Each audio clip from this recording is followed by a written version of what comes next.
Hi friends! Welcome or welcome back to my channel. I'm Aso, this is Aso Tarot, but today it is actually Aso Zodiac, I guess, because we're trying something new. We are going to be doing readings based on your zodiac sign. This is something you guys have been asking me for years and I've always shied away from, partially because personally I've never really watched zodiac readings, not because they're not great, but because I have different planets in every single placement, and so I would just like kind of panic and be like, I don't know if this is for me or if I should like watch my sun or my rising or like and so I wouldn't. But I know a lot of you really enjoy them.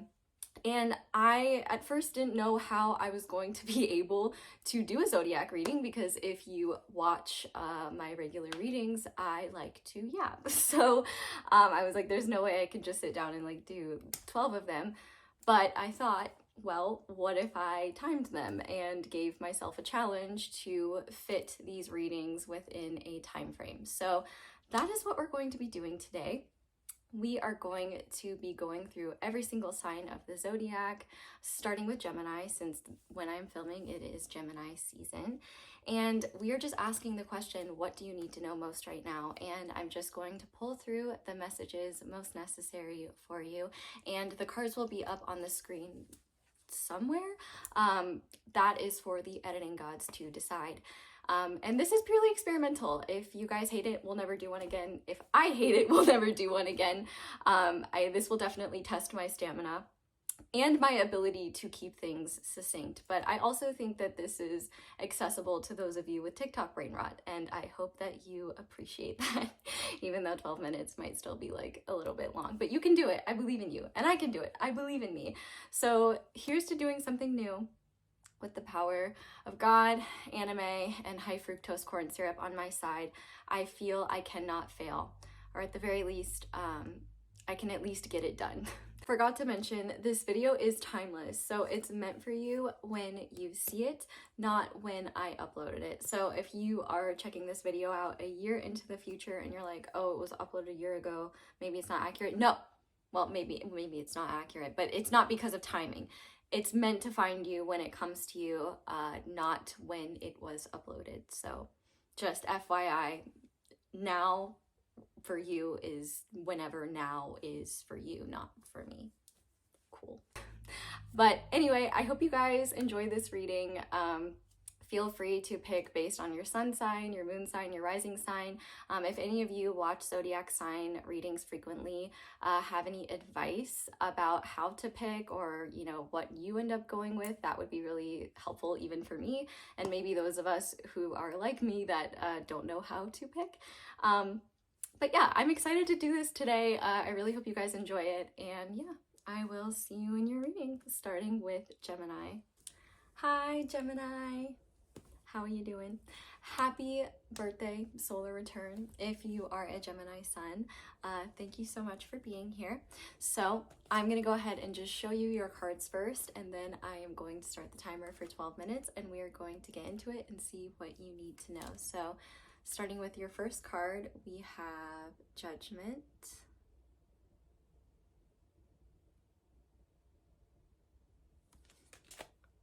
We have the Knight of Cups. We have Heart like a lotus flower. Trying to fix the glare. And Breathing Forest. Feel the earth below your feet. Nature, grounding energy, balance. Okay, and they'll be on the screen somewhere. At least they should be. All right, starting the timer. Let's see if we can do this now. Oh, okay, it's going. So, I really love this energy. This is a beautiful time for you, or it should be, if it hasn't started already. I definitely feel like you've been in the ringer for quite a while now, and it's like finally things are going to be getting lighter. There's a lot of powerful spiritual awakening or just spiritual expansion cards here, especially with Heart Like a Lotus Flower and Judgment. If you work with Archangel Gabriel or have seen signs of their presence, I would say that that's a positive sign that you're picking up on them, because they are featured in the Judgment card and they are really helpful for things like writing and creativity. I do feel like your creativity is an all-time high right now, but also I think that you could be having a lot of fun either in your love life or just romanticizing life in general. And I feel like for some of you, that might be really cringe or really hard to embrace, even though you may want to, because you might be feeling like you can't trust it, or it might almost feel too indulgent after going through a time of internal desert is the way that I'm feeling it. It might just feel like things have been really blah. You've been in the mental body a lot, and now that you've moved through some pretty powerful shifts, you might be wondering, like, do I deserve? Which, first of all, yes, you deserve to have the human experience of loving your life, having other people love and adore you, and being in a situation where you just feel calmer and more grounded. This is definitely an encouragement from the universe to go out in nature. I feel like for all of you, that would not only be helpful if you struggle with having a racing mind, but also I really feel like it would be helpful for you to recognize that the beauty of nature is also reflected in you. When you look at a tree or a cute little squirrel or just a precious flower, you know, they're all very different things, but they're all valuable parts of the ecosystem and they're all beautiful. And I think that you spend a lot of time being really hard on yourself. And I think especially because you've been undergoing these intense transformations where it's really easy to like allow your conscious mind to kind of run away with itself and make you feel like, oh, these things are your fault. I wonder if like your productivity has lagged a lot and you've kind of just felt like, oh, that's a personal problem, that's a me problem. I shouldn't have feelings, like I should just be a robot. And it's like, obviously you shouldn't just be a robot. It's really valid that when you're going through an intense time period, you're not able to be as productive as you would like.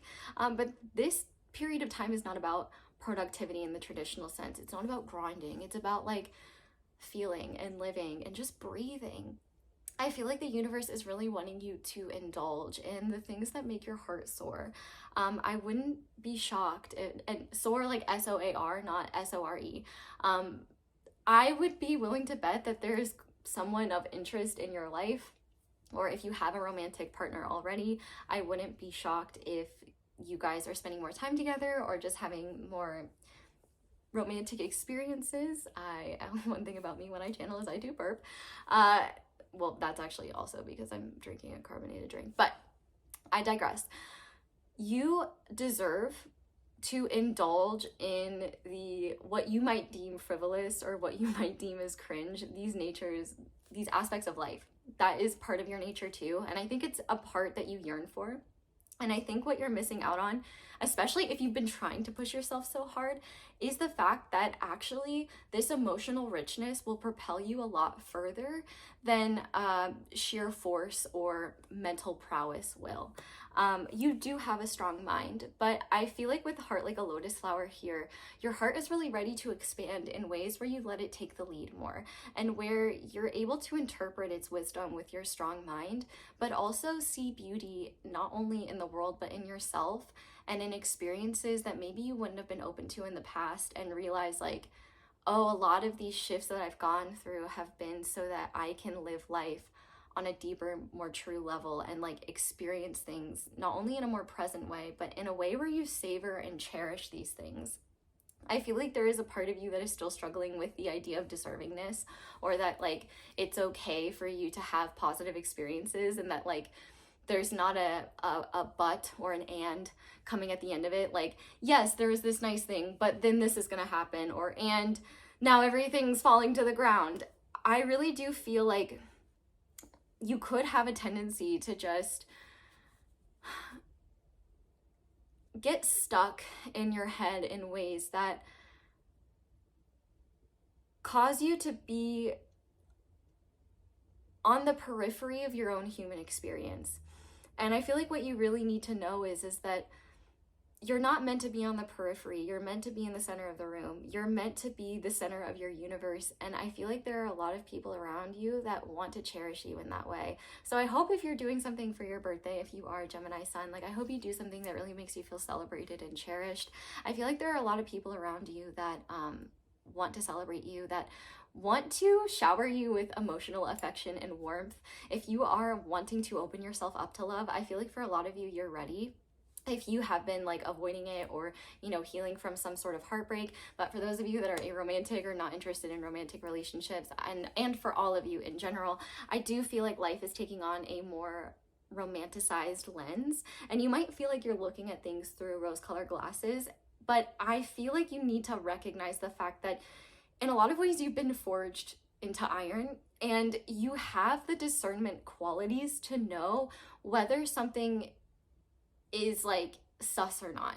You know whether something is safe to open up to, and that might take time and patience, but you can do that. If you in the past used to dive deep into experiences without thinking, or, you know, had kind of an all or nothing mindset, you're not in danger of that the way that you used to be. I feel like with this Judgment card being here, the universe or whatever you truly believe in is calling you to step into life in a way that is sweeter, in a way that just reminds you that it doesn't always have to be hard. Like, yes, there are aspects of life that are hard, but you deserve the sweet aspects of life too. Like, you can have dessert for dinner. You can be carried by something lighter and sweeter than force and determination and iron will.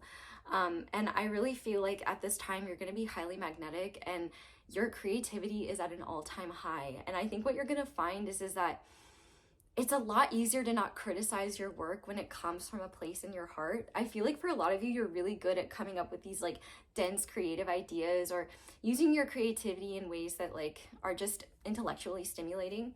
But I feel like what you're going to find is that there's a new way for you to create, and it comes from this place of just like feeling. And that's not to say that you don't know how to feel, but I think that in the past, pre this transformation, whatever you were feeling was still filtered out by what you thought. And instead now, I think that you are just allowing a more pure process to occur, because like certain barriers have been dissipated through this transformation, where now you're starting to experience what it's actually like to just feel and do, rather than feel, think, do. So it's like taking that middleman out of thought. But not only that, like I feel like this is the time to really do things that are fun, do things that excite you. Like when people invite you to do things that you feel excited about, like leave the dishes in the sink, go have fun. If you've been thinking about dating, or if someone asks you out, like even if maybe you're not even that interested in them, maybe just do it for the experience. Like you never know. I feel like the universe really wants you to have the opportunity of just savoring the feeling of being wanted and being desired, because you are wanted and you are desired, and you do deserve to savor the sweet things in life. And I feel like if you're very artistic in general, you might find like what you're creating takes a sweeter or lighter tone than it has in the past, and you might even feel like this isn't me, like this is weird or this is wrong. But that's the thing, is like the past versions of you are you, and who you're becoming is also you. There's just more versions.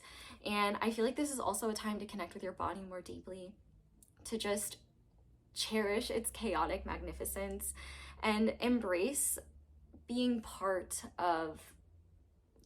simultaneously like the center of your universe for once, and then at the same time being part of a greater universal ecosystem. And like just the value of having you in it, like you're a beautiful part of the picture. And I think that this is a time to really fall in love with yourself and life, where you're romanticizing everything. And you might call that being delulu, but I don't think it's delulu. I think it's just like not allowing like negativity or wounding to, or just the hard aspects of life to cloud your entire perception. You've earned this time of sweetness, and I don't like the idea that you have to earn it, but I feel like if anyone deserves like an exhale like this and just the opportunity to experience the lighter side of life, it's you. And I just want you to know, like I really hope that you can give yourself the time that you need to just slow down a little bit. Like if what is sweet to you is just chilling on the couch, imbibing in a substance, or not, I'm not promoting anything, and just hanging out with your buds or people that love you, do it. And also, I feel like this is a time too, like if you really want to attract certain types of people into your life, reconnect with old friends that maybe you've fallen out of touch with, like especially ones like that you haven't talked to just because, you know, life happens. I feel like they'll be really happy to hear from you. I feel like this is also a time of meeting new people that you might really vibe with, that maybe help you get into this energy of sweetness and fun and lightheartedness. This is really the time to embrace and enjoy that. And it might feel awkward or weird because of where you've been, but I feel like the universe is really asking you to not hold back or shy away from it just because it's foreign or unfamiliar, or you haven't felt that in a long time. It's a part of life too, and it's a part of life that you deserve to experience. And I hope you cherish this time because the universe cherishes you. And yeah, we're at 40 seconds left, and I think that's pretty much all I need to say. You're awesome, and maybe share something that you really want to do that would make your heart really happy, and challenge yourself to do it, and maybe let us know how it works out, or don't if you don't want to. But I'm gonna pause this because there's nothing I hate more than hearing the actual alarm go off. But Gemini, that is all I have for you. Thank you so much for watching. I really hope you enjoyed this. Let me know if it resonates, and if it doesn't, thank you for being kind. Yeah, rooting for you, rooting for your lightness, rooting for life being sweet. And yeah, I hope you'll come back and see me again soon. Bye. Hi Cancer, welcome to your reading. I'm gonna go ahead and show you your cards, and then they will show up somewhere and we will get started. So your first card is a beautiful transformation is coming. Your second card is this King of Cups.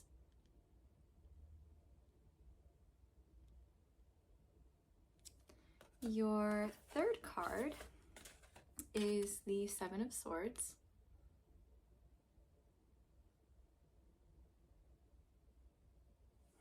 And then finally, your fourth card is Rose Valley. Go forth with a soft and open heart. Love, feminine energy, vulnerability. Okay, so I'm going to put 12 minutes on the timer, and we are going to get started now. Okay, Cancer, can I just tell you that you're right? Like, you're right. And I know you know that, but even you feel like you can't trust that sometimes. There's a lot of interesting messages here, and I think it depends on who the King of Cups is. I think for all of you, there are elements of you being the King of Cups here. However, there could be a King of Cups in your life. This could be a boss, a coworker, a romantic partner or interest. This could be a friend. The King of Cups does have Scorpio and Libra in it, at least according to books that I have read. So they could have those placements, but they don't have to. The main thing about the King of Cups is that he is the most emotionally evolved of the Cups cards and of the Kings. And he also has a level of not only emotional stability, but detachment. Like, there's no emotional enmeshment going on with him. And he feels very, very deeply. And I think that you do too. And the biggest thing that you need to know right now is that, first of all, if you are in a situation where your truth is being challenged, or where people are lying about you or lying to you or maligning your character, you don't need to do anything. You just keep doing you and stay aligned with your truth and with your integrity, because the people that are doing that, or person that is doing that, they are going to rue the day. They're going to rue it, and they are going to regret it.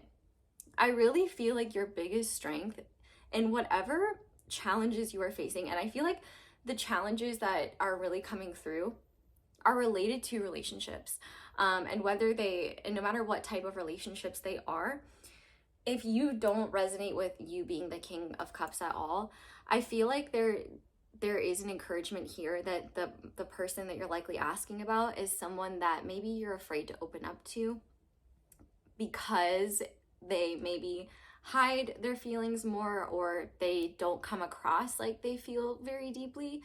Maybe they do, it's just that they don't really openly show that. You know, the King of Cups is typically on his own island.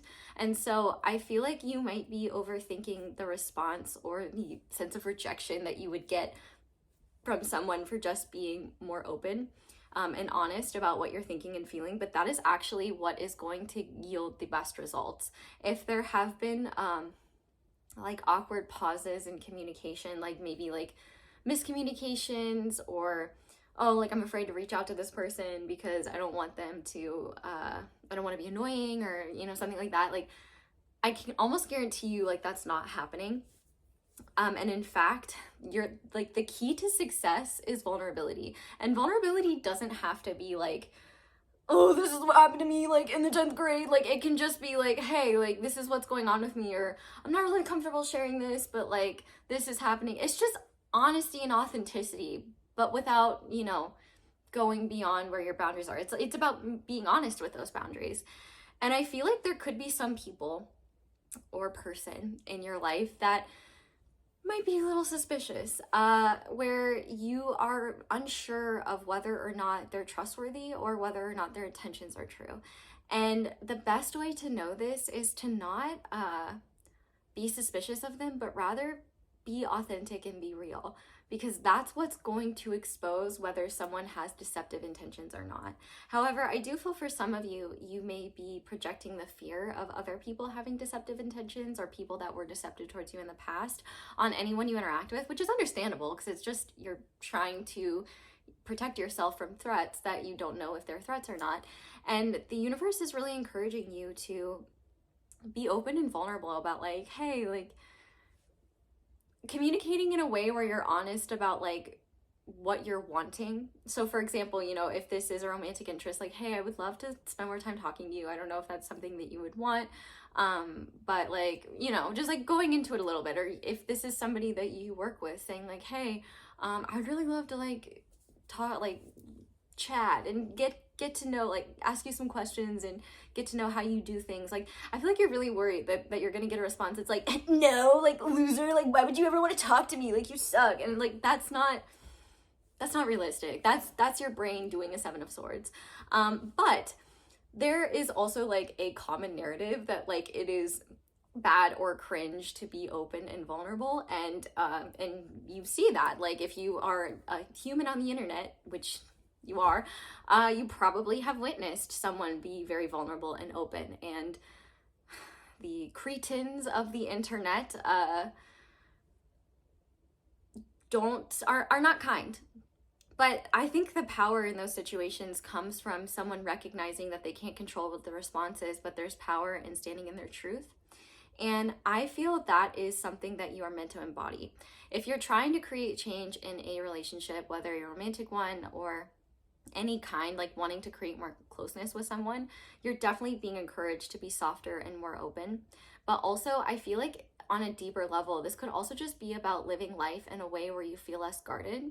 I feel like the universe is telling you that you don't have to be guarded by being defensive, by having your walls up, by pretending like you don't care. Actually, you can protect yourself by being open about that, because anybody that responds to you in a way that isn't approving of your authenticity, that's a sign right there. Like they're not worth engaging with. Like they're not somebody that is going to, that your heart is going to be safe with, whether friend, romantic interest, loved one. But not only that, like kind of circling back to, I really feel like for some of you, there has been some just blatant injustice in your life where people have been like lying on your name or just lying about you. And understandably, it's been deeply painful. And I really just feel like you don't need to fight fire with fire. You don't need to defend yourself or speak up about it. You just need to keep doing you and pretend like you don't even hear it, because that truth is going to speak for itself. And I guarantee you, like I said, whomever is doing this,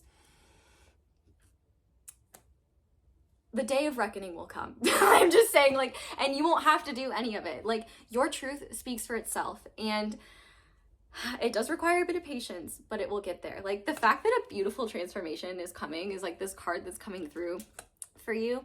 I really feel like if your main concern has something to do with a love interest, a romantic partner, any relationship in your life that you want to be better or be closer, vulnerability and openness and softness is the way to go. If you are struggling to exist in life in a way where you're not constantly guarding yourself or hiding who you are, you're really encouraged to surrender to softness more, because what you'll realize is that you're not truly protecting yourself. You're denying your own humanity and forcing yourself to be a shell of yourself out in the world. And if you are in a situation where your character, your nature is being maligned, where people are engaging in tomfoolery is not extreme enough of a word, blatant crap, let them do it.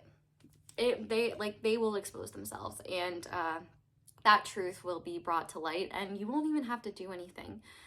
I feel like as well, if you are trying to create like a system of knowing whether someone is safe or not,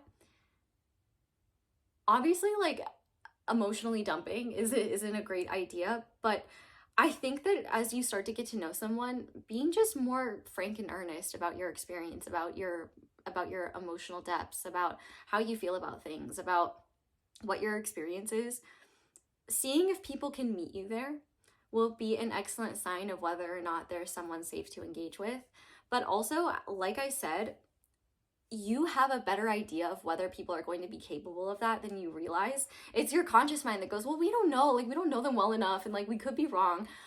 But I think for the most part, you're not, and you can trust that. Like, you don't need to wait to find a reason to maybe set boundaries with someone or create some distance. And I really just feel like if you've been feeling guilty for being a sensitive person, for feeling deeply and just having these emotional experiences that you kind of bottle up and don't really share, the universe is really asking you to soften to that reality, because it is so beautiful to be a being that feels so much and so deeply. And what a lot of folks that are uncomfortable with emotions don't realize is that emotions are also data, and they tell us things, and there's a lot of wisdom in them. And I think that you have a lot of emotional wisdom, and I think that when you hide that part of yourself, you're hiding such an innate, true aspect of you that people actually love and adore. And the ones that don't, literally just don't have the emotional capabilities to recognize the value of what you're offering.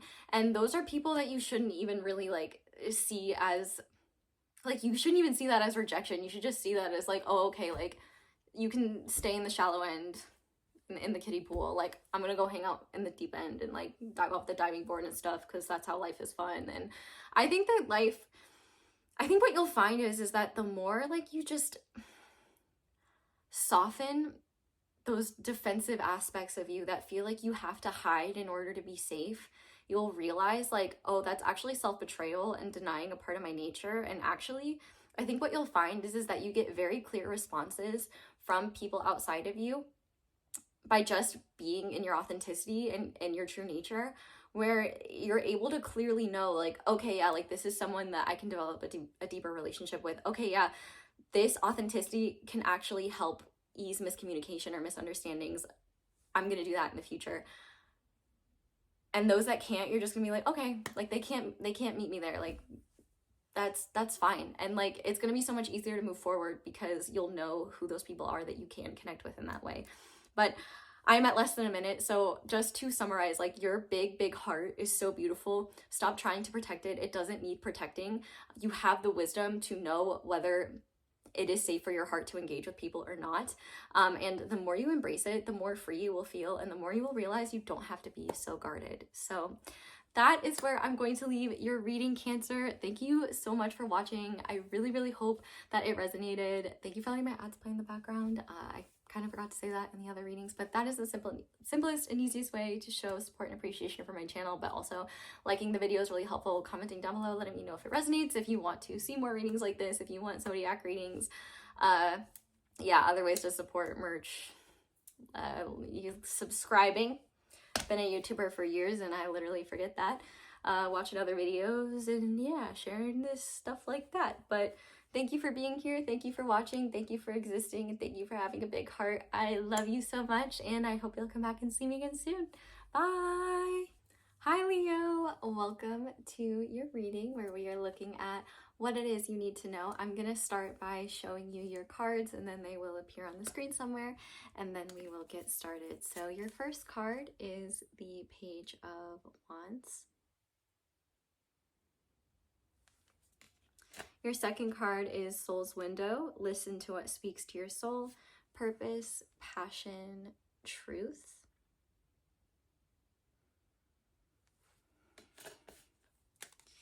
We have Pleasant Message, Good News. And we have the Six of Pentacles. Okay, we are going to start your timer for 12 minutes. So, everything is coming up, Leo. I'm telling you what, like, this is going to be a good time, especially if you are wanting to hear good news about career or things related to finances. It does seem like you're getting, number one, positive communication in general, but number two, if you've been putting out job applications or if you are an independent contractor or something like that, it definitely seems like you're getting attention, you are getting booked. But here's the thing, you're not booked and busy, you're booked and balanced in a really positive way where not only are you receiving what is likely a much needed financial boost or just assistance, I feel like you're also getting a bit of a break at the same time. Not because you have to take it, either it's happening naturally or this sort of assistance is allowing you to at least savor the time that you do have in ways that you couldn't when you were just stressed about certain circumstances. One thing that I really love about this as well is with the Soul's Window, listen to what speaks to your soul, purpose, passion, truth. If you are putting yourself out there, like looking for investors or getting job interviews or looking for a promotion, anything like that, that authenticity is really shining through. Well, I mean, you're a Leo, of course you shine. But it's shining like you. And people are going to want to back you and support you.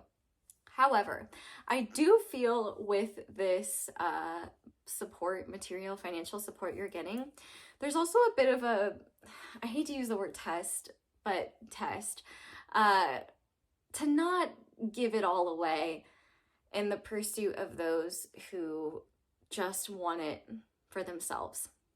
I feel like you are a very generous person, and this time that I feel is happening for you, whatever time it is, it's the time that this reading came to you, you're really being encouraged to embrace the spontaneous aspects of life and just have more fun. The point of life is to have fun and be yourself, and that is actually what the universe is asking you to do. Not only is that actually the energy that is attracting more opportunities, more support, more resources, did I say resources? You're getting all of those things, but also if you are putting yourself out there or trying new things or communicating with people that like, you know, like make you nervous, or like if you're wanting to propose something like, hey, like, do you want to go on a date, or do you want to hang out with me, or do you want to go on this road trip with me?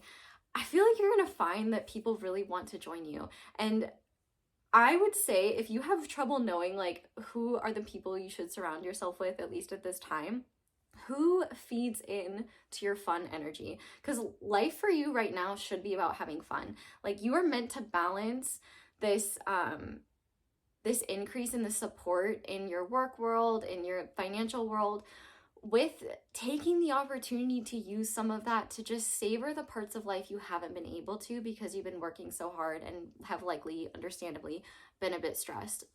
I also feel though that you might deny yourself like some of life's simple pleasures, like just hanging out with people that you have a lot of fun with, or just going on random adventures. And I definitely think that those are going to be really important because not only are they fun and, you know, a part of life we should enjoy, but also I think it is a necessary fuel for you, where like, I think that for a while maybe you've been running on fumes and feeling a little bit passionless, or like almost just questioning and wondering why it is you're even doing what you're doing, or whether it's even worth it. And it is worth it. Like, I really feel like not only are you going to be getting positive responses to the ways you're putting yourself out there, but also I feel like you're going to find that there are people that are very open to you during this time. And by being in your truth, like, you know, just being like, hey, like, I really just like want to go crazy today. Like, do you want to go to brunch with me? Maybe brunch isn't crazy for you, but in my culture as a white woman, brunch is crazy for us. Maybe you should try brunch. Bottomless mimosas. The day can take you anywhere. Usually it takes me right to bed, but maybe it'll take you somewhere more fun. But actually, bed is my favorite place. I really feel like your enthusiasm is what makes people want to believe in you. But you also, I feel like, have a level of expertise in what it is you're passionate about.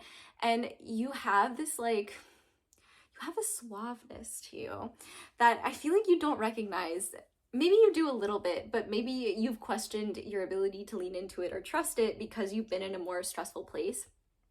And I feel like part of that stressful place has been exacerbated by your tendency to give more of yourself than you have. So I feel like one thing that you need to know is that the universe is giving you this boost of support, which I feel like is much needed and has been on its way anyway. It's just like possible that, you know, life, how do things move at the speed of Earth? I don't know. But things are looking up for Leo. And I feel like you might have the tendency as a result to be like, oh, now I can give more. No, you can't. Actually, you can give less. Less of an F. It's so frustrating. I can't just say one of my favorite words in the world. My corporate overlords won't let me. You need to set limits during this time with others so that you can give to yourself. I feel like there are things that you've wanted to do, like maybe go visit people that you care about, or travel, even if it's just small. You know, maybe like a big traveling thing isn't something that you can do, but at the very least, like going to places that you enjoy, even just within where you live, like that is something you deserve right now. And that is something that you need in order to feel reinvigorated when you do have to focus on your work and, you know, the responsibilities of life that we all have. And I feel like you're going to be tested in the sense that I think that there will be people that will know that you receive more, that you're doing well or doing better, and they might want a piece of the pie, or they might want, you know, they might use that to justify, well, hey, since you're not having to do XYZ work, like, can you come help me with this? Or like, could I like get a loan or something? And it's just like, no is a complete sentence. And like, you need time for yourself to just have fun and be light and be yourself and have fun. And being yourself is not giving of yourself in ways that are self-betrayal. And I think we all know that, but I feel like your purpose is more than just being a firefighter for other people's fires. I feel like your fire has been out for a long time, because not only have you been overextending yourself, but I feel like these natural frustrations that you've been experiencing in your work life, in your home life, whatever it may be, it's all been a lot. And I think that's understandable.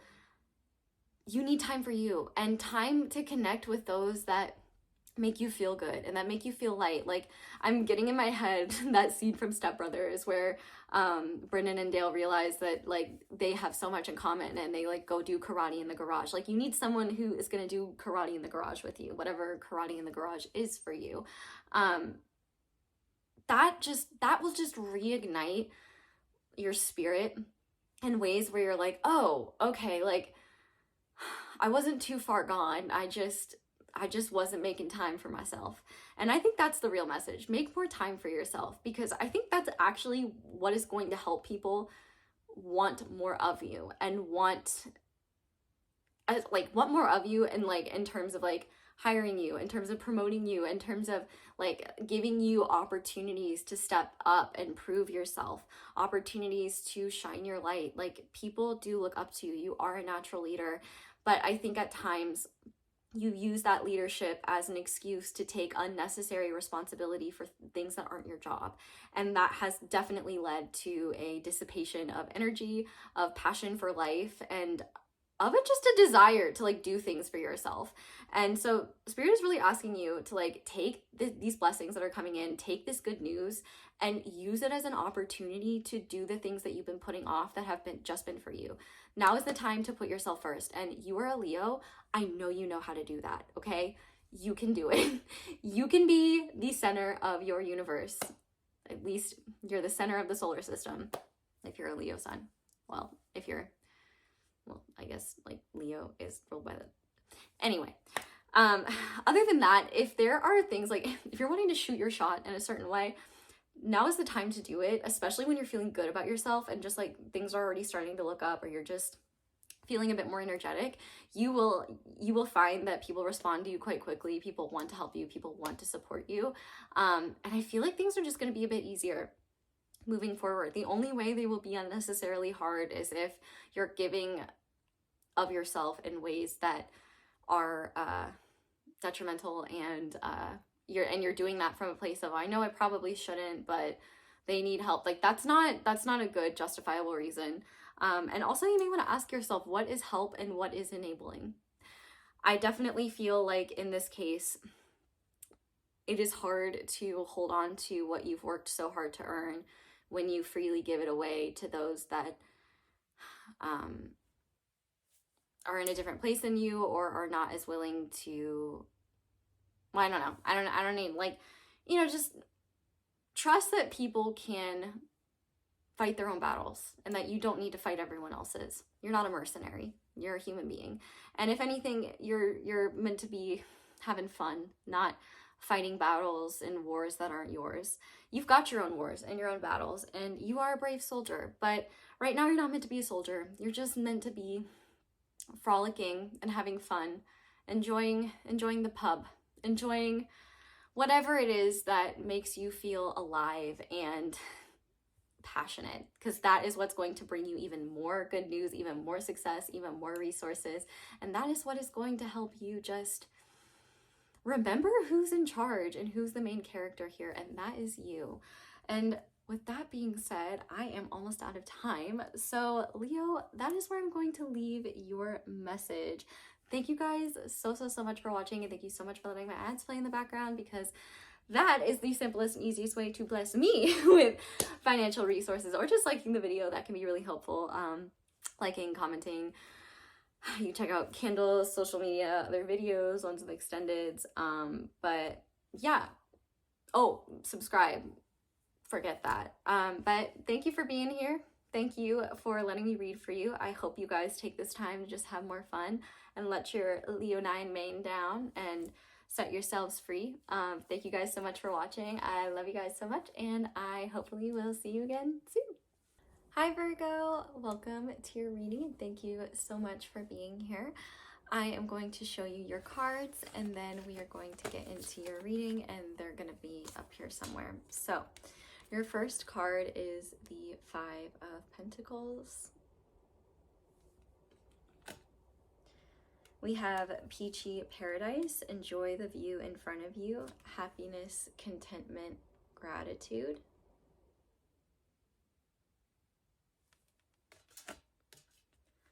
We have the Two of Pentacles. And we have Hidden from You. Okay, I am going to start the timer, and we're going to start. Okay, Virgo.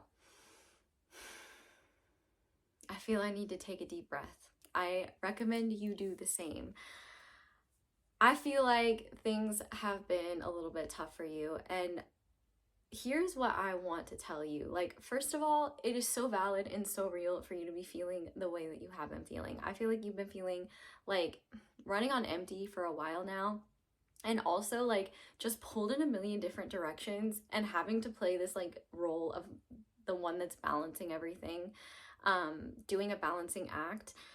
And I feel like either you might have been experiencing some financial losses recently, or the fear of financial losses have been plaguing your psyche in ways that have made it just all the more stressful to live and exist and be as a human, which is kind of challenging if you have Virgo placements in general, because Virgo energy is unique, and as a Virgo moon, I see you. Now, with that being said, I feel like there is a part of you that is wondering, like, when will it get easier? When will it get lighter? When will I just be happy? And this message might make you want to strangle me, and that's fine. That's fine. I get it. But I'm gonna be honest with you. And the reality is that no matter what struggles you are going through and dealing with, if you don't give yourself permission to take those moments of joy, find ways to cultivate peace in the midst of chaos, or just give yourself permission to let go of what is burdening you, at least for just a couple of minutes, you're gonna keep looking for it like it is out of your grasp. And no, I'm not gonna be one of those that's like, money can't buy you happiness, because like it can.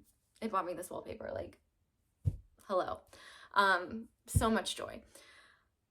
But if there is anyone who is capable of navigating challenges, like needing to be more fiscally conservative, needing to find new opportunities or be resourceful, needing to be a DIY person and get things done, like that is you. There is nobody more capable of moving through challenges and making it look easy, especially when it comes to the material world.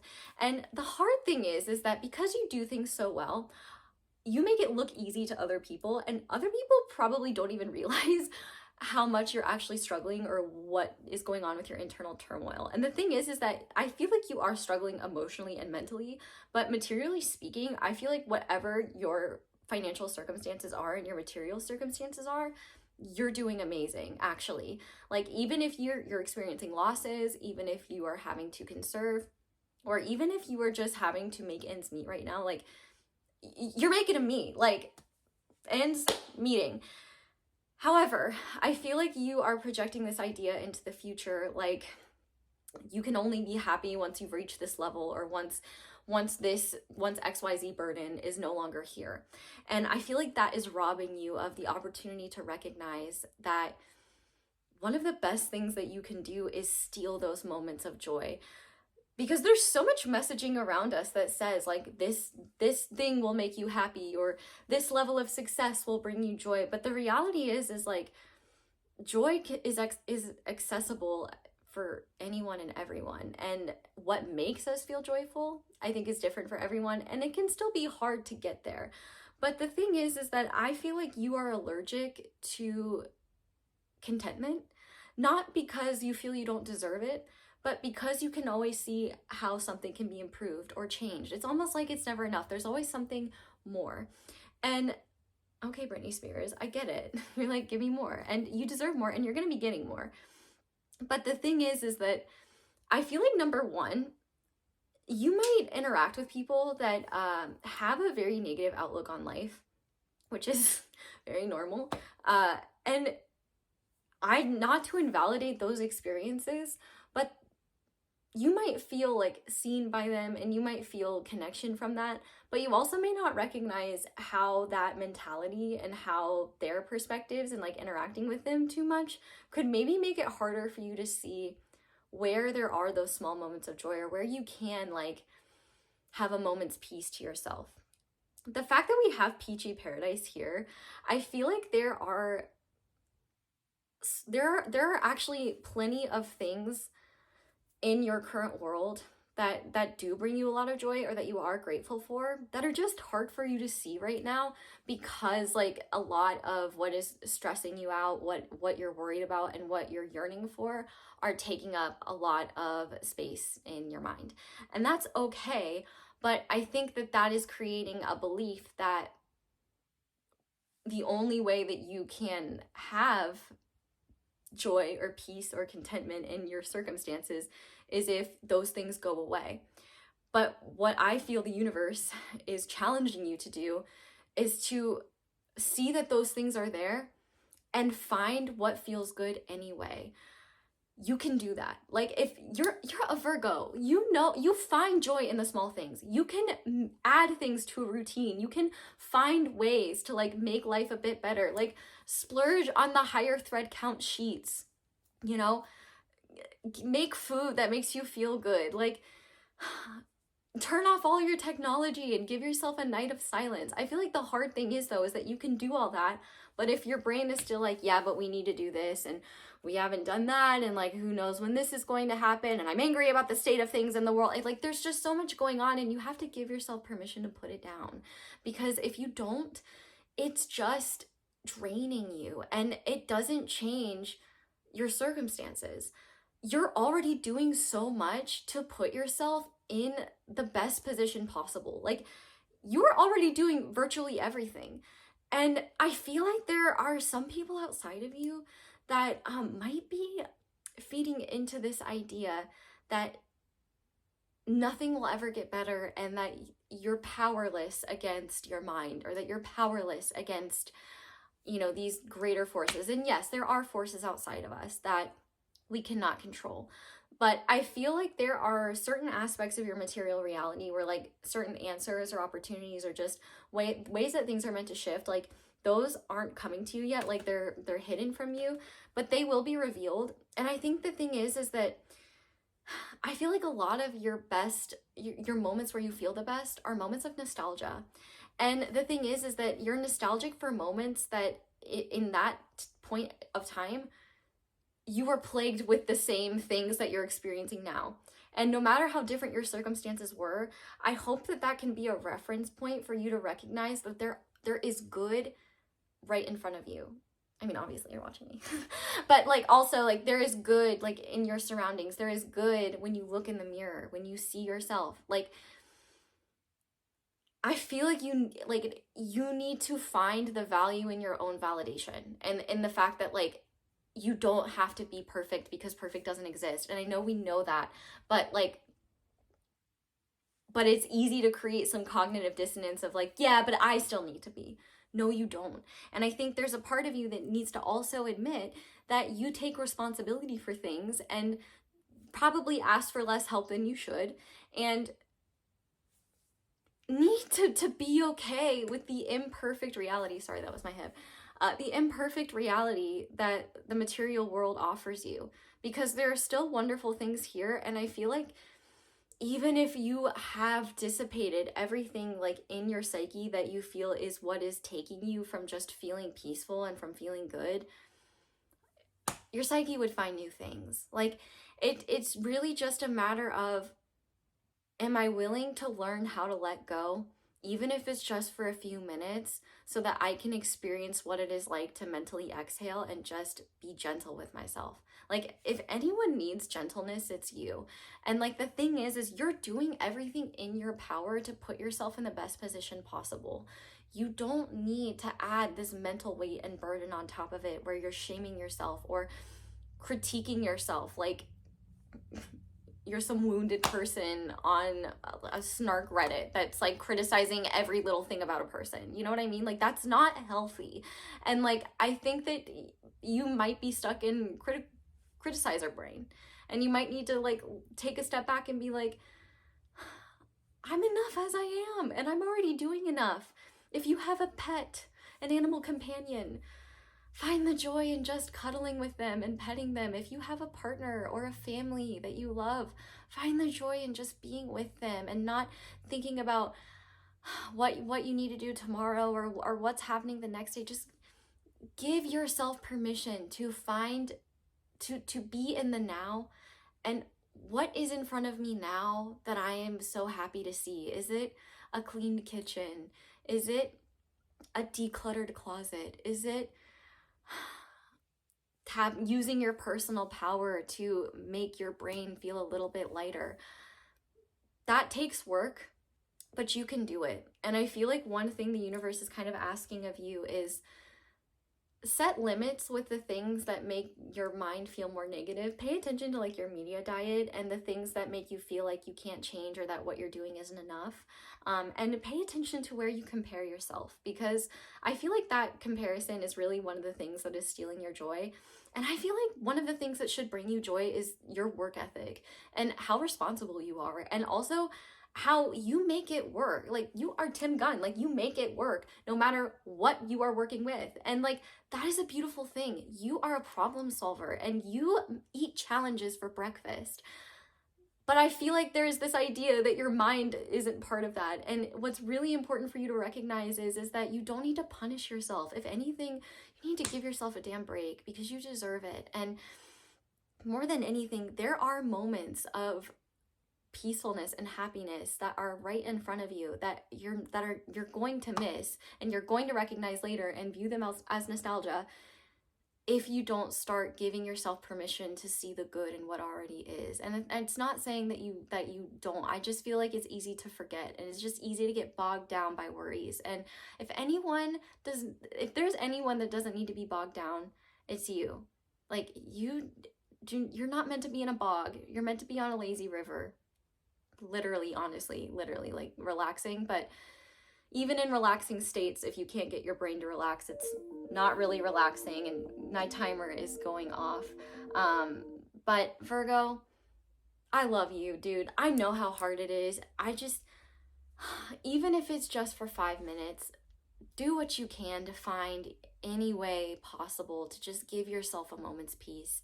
You deserve that, and it might take time and it might take effort, and you might have to do some trial and error. But if anyone is good at problem solving and the scientific method, it's you, baby. And I know you can do it.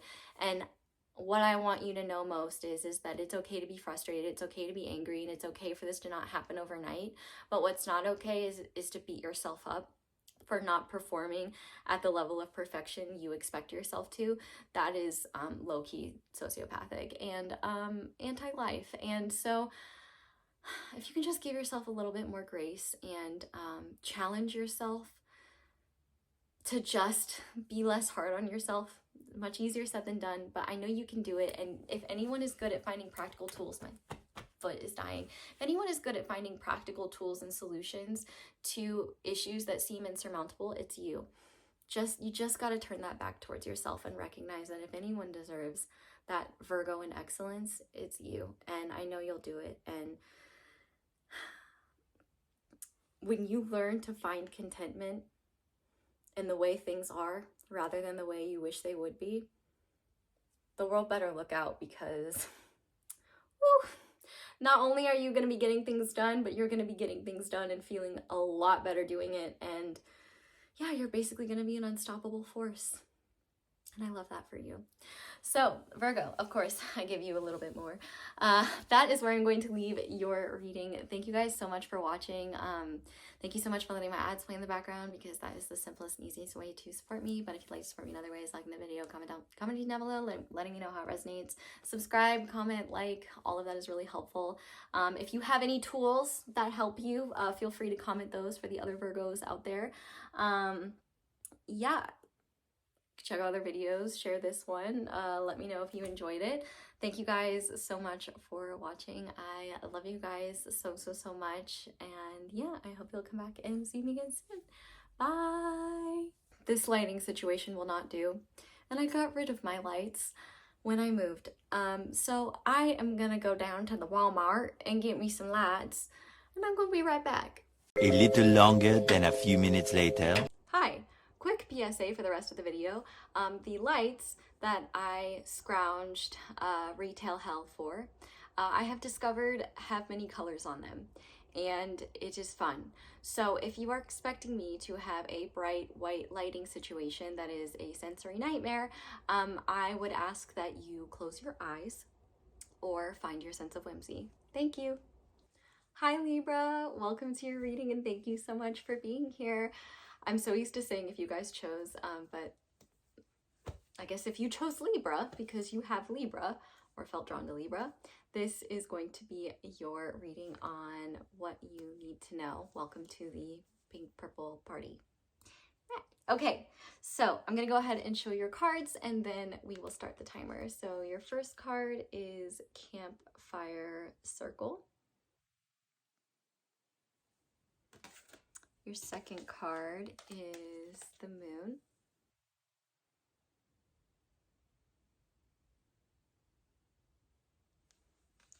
Your third card is the Four of Swords. And your fourth card is Balance Your Emotions. Okay, this is really interesting. So I feel like the biggest thing that you need to know is that you're not a bad person for taking time for yourself. I feel like there are already people in your life that really love you, that you have deep connections to, that you may be worried, like if you're needing more time to yourself, that they might take that personally or be hurt or offended. And I feel called to say like that they won't. They might be worried or concerned about you, or maybe like if they don't know that you're needing time to yourself, there might be that slight worry of like, oh no, did I say or do something? But I feel like the power of communication is really important for this group, because I feel like for some of you, or all of you, when you are dealing with intense emotion, or maybe you're a bit drained or frustrated, you may feel like you need to retreat from the world. And I feel like the biggest thing that you need to know is that you don't have to be on your, sorry, burped. You don't have to be on your like emotional balance game in order to still be allowed to connect with the people that love and care about you. I know that I do that a lot with my friends, where like when I'm not feeling great, I'll just kind of like isolate from the world. And then when I interact with them, I'm like, why did I feel like I need to wait until I was like better or in a better mood? Because oftentimes like not only does it feel good, because I'm sure you're the type of friend who you like being there for your friends, but also I feel like connecting with like true friends, romantic partner, family, I feel like that can be a really powerful way to kind of release energy that we don't need. And I feel like it can also be very healing, because it reminds you that you don't have to be like perfect or stoic in order to be welcome and wanted. I definitely feel like though there may be times where you do need to just kind of go within and retreat. But for some of you, I can tell that you're manifesting deeper connections and relationships into your life. And I want you to know that that's working. And actually, it might be counterproductive in your mind, but actually one of the things that you're being guided to do when it comes to bringing these people in is visualize and feel the experiences you want to have and the types of relationships you want to have with these people. That's actually helping bringing them in. So like visualizing the things you would want to do with this romantic partner or with these friends, or partners if you're poly. You could think about like, you could feel what it would be like to be understood or to be seen. I feel like you don't have to work too hard, like work hard to actively like manifest this. I feel like it's more just feeling into it and allowing your heart to tap into how good it feels to have just meaningful connections in your life. And I'm sure you know what that feels like. And if you don't, like I'll tell you, you will. But I feel like everyone has an idea of what that is like. And for you, I feel like there are times where you may want to like kind of go in and isolate, and like that might actually be a good thing if you're feeling, maybe if you have like meaningful connections in your life, or maybe you're feeling a bit frustrated, or you're having like big emotions that either are not necessary to be expressed, or like you need to process them before they're discussed. But I definitely feel like there is this energy here where you might okay, a lot of these messages are very paradoxical. Like, one of the things that you're going to be experiencing is like trouble discerning anxiety and intuition. Maybe that's something you're already going through.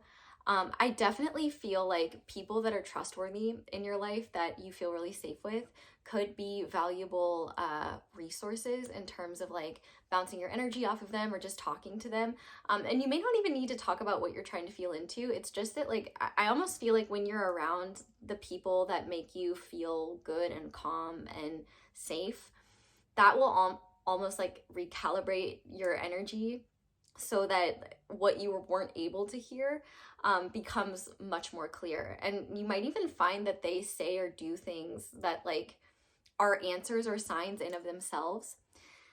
I also think your dreams are going to be especially potent, and you might actually do emotional healing and release during your dreams in the near future. So if you have like really wild dreams that feel really intense or really emotional, take that as a sign that you're doing healing work in your dreams, which is actually pretty cool.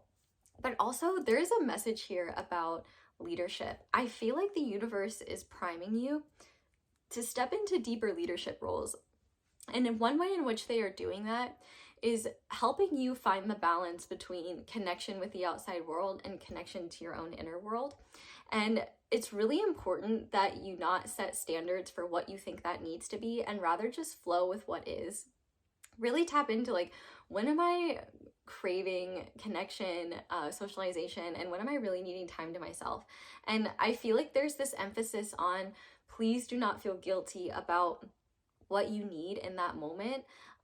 You know, even if that means like saying, hey, could we reschedule plans? Or like, hey, I know it's last minute, but do you want to do this thing with me? Like, I feel like you're gonna find that things happen very serendipitously for you in the near future, if it's not happening already.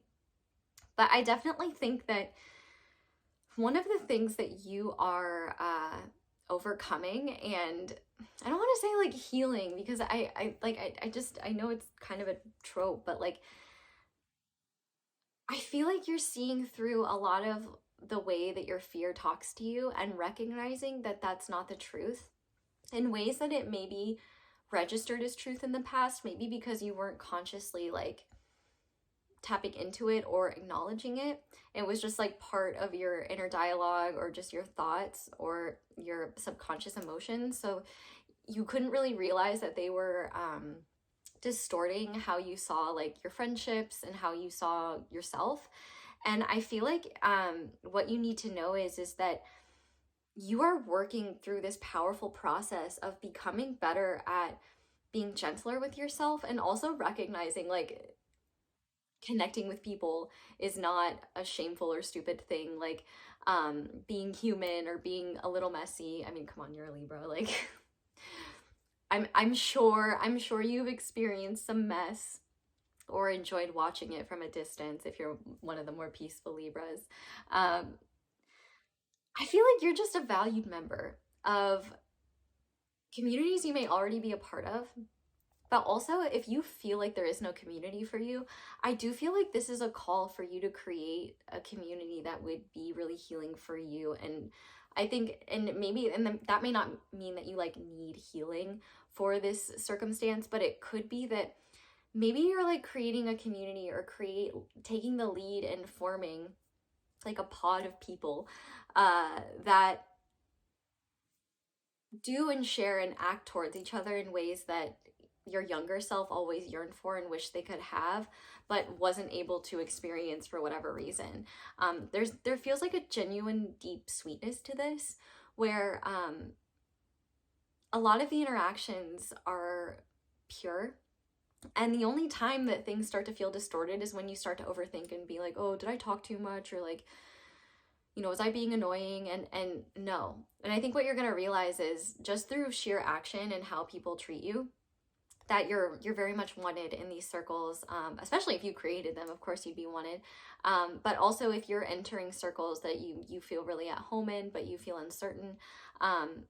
I definitely feel like these are going to be really positive environments for you, because I think you're going to be doing a lot of self-reflecting while you're interacting in these environments, and it's actually going to allow you to recognize what you don't have to hold on to anymore, any hypervigilance that you may have around like needing to police yourself or how you talk or how you behave, you might realize like, oh, that's not authentic. And that's just coming from a place of fear.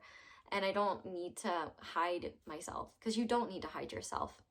I also think too, if you are in certain like spaces that are really meaningful to you with other people, and there's like one person or maybe one or two people that like you feel like don't like you, or you feel like there's a lack of harmony there, I feel like you're really being encouraged to take the time that you need to like cleanse yourself of those experiences, but not like be too hard on yourself. Like, I don't really think that any of that is your fault. And I think if anything, it might not even be directed at you. It might be energy you're picking up on that's directed at someone else, or is actually self energy directed at those people's selves. And you may not even realize that like the energy you're picking up on isn't even about you. But I definitely think that there is this stronger message. Oh, I forgot to set the timer, but that's fine. We'll just keep going. I feel like there's just this strong message overall to balance alone time with connection, and to pay attention to what connection is meaningful and valuable. If you're trying to create more meaningful connection, I think you're creating that through visualization, through your dreams. I feel like spirit might bring you signs, or like you might connect with these people in your dreams before you even meet them. I feel like if you're also wanting that, you can also take the lead and create a sort of community. All of you are being primed for leadership in new ways, where I feel like you're being called to set vibes instead of attuning to whatever vibe a group of people have created in a space. I feel like you're meant to come into any space that you're in and make the vibe what you want it to be. And the more you do that, I think you're gonna watch this magical thing happen, where the vibe that you're wanting to create happens naturally. It's making me think of, quick story, me and my brother, because I'm a Libra rising and he's a Libra moon and rising. And we went to go eat Chinese food one day. We have like food telepathy. We always want the same things. And when we went in to the restaurant, the vibes were off, like absolutely off. Like there's only one other group there, and they were like staring at us weird, and like I don't know. I'm sure you probably understand that like awkward vibe where you like feel small, and but I was like, whatever, you know what? I'm having my favorite Chinese food with my bro. Like, I'm gonna have fun. I'm gonna have a good time. Whatever. I'm not even gonna think about it. And then like 30 minutes later, I'm just like noticing around me, the restaurant is almost full. The light inside literally looks brighter, and like the vibe is totally different. And I'm like, and I asked my brother, I was like, am I crazy, or did we just make this place happen? Like, did we just change the vibe here? And he was like, yeah, I think we did. Which, like, maybe he was just indulging me. But I do believe that our positive, loving vibes, because not only do we love each other, but we love Chinese food, and we were happy to be there. I feel like that changed things, and I feel like it created a whole new energy. And I bet people were just outside, and they were like driving by, and they were like, I don't know why, but I'm really hungry for Chinese food right now. And then they'd come in and be like, oh man, the vibe in here is so good. And then like, that's you. That's what you can do. And that's actually what I think spirit is priming you to do, and what you are going to be able to do. I think you are just in the process of discerning your emotional experiences, and when you need alone time to process them, and when really it would actually be more helpful for you to be around others, because they're not things that you have to carry alone. They're actually things that you can easily release when you're in environments where you feel safe. It's almost like there's an energy exchange that is unconscious, and you're not burdening anyone else with it, but rather it's just like the excitement for people to see you, and the excitement to be around people that you also want to see. I think that's something that is just going to naturally dissipate some emotions that might actually get more intense if you were to sit in them alone. But pay attention to your dreams. There might be important messages there. And when you feel unclear and can't get a good read on yourself, definitely spend time with people you feel safe with and trust, because just their sheer presence will likely allow you to tap into yourself more clearly and recognize what has been within you that is an illusion or something that's not relevant, that you don't need to hold on to. So Libra, I guess you've gotten a special little extra longer message. Thank you guys so much for watching, and thank you so much for letting the ads play in the background. That is one of the simplest and easiest ways to show appreciation for my channel and support me so that I can get more Chinese food with my brother. But if you'd like to support me in other ways, liking the video, commenting, subscribing, all of that is really helpful. I'd love to hear how this resonates. This one's definitely very like a lot going on. So I hope that you got the messages meant for you. If you guys enjoyed this reading, definitely let me know. Feel free to come back. I hope you do. I love you guys so much. And yeah, I hope you'll come back and see me again soon. Bye. Hello, Scorpio. Welcome to your reading. I felt like you needed blue vibes. I kind of needed blue vibes. Like spiritually, I needed blue vibes for your reading. So I hope you enjoy being blue da with me. Okay, let's look at your cards and then we will get into your reading. So your first card is Sky Library. Learn from your past, lessons, guidance, wisdom. Your next card is the Fool.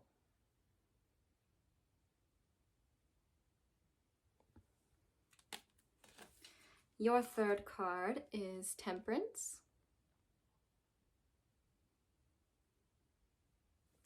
And your fourth card is Magic of the Nymphs. Okay, I'm going to start the timer now. So, okay, it sounds like you are on the cusp of a very exciting new beginning, or you are in the throes of a new beginning. No matter what, for all of you, there is a big shift in a brand new era that you are entering into.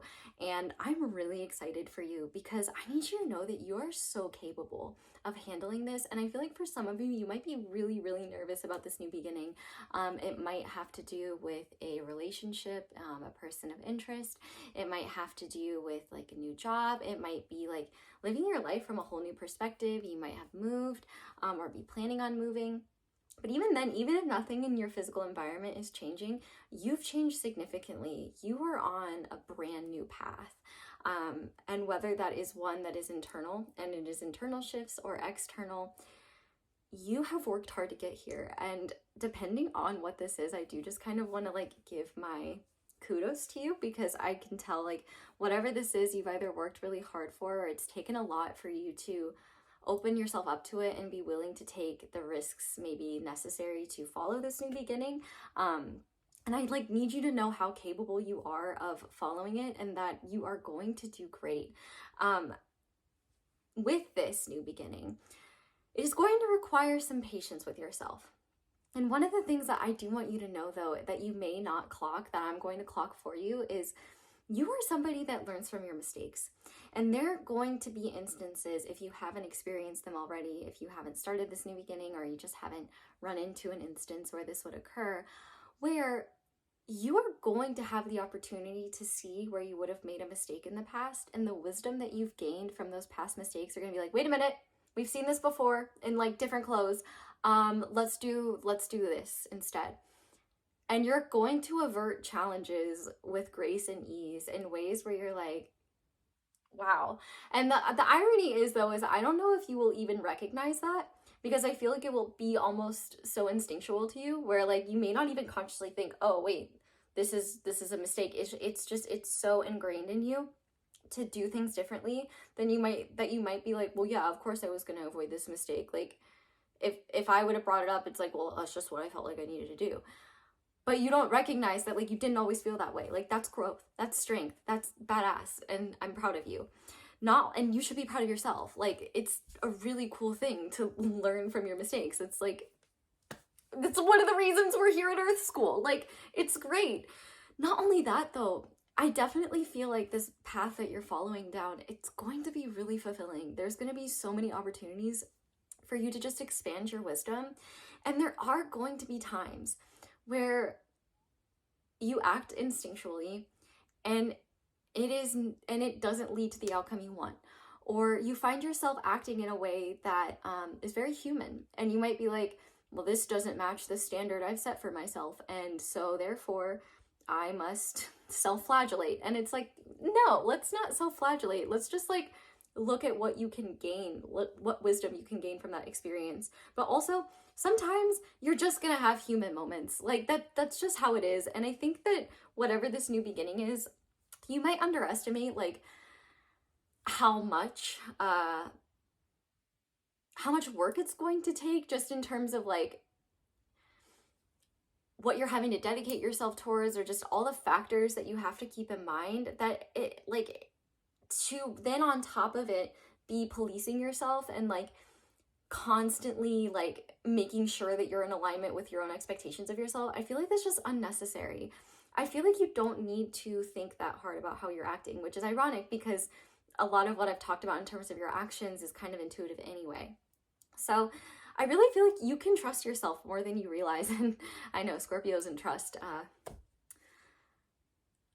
complicated relationship. I get it.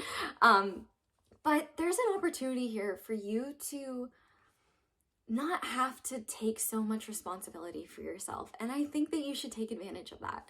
Like, there are going to be things where you don't know better, and so you don't act better. And that is how you grow and learn and gain wisdom.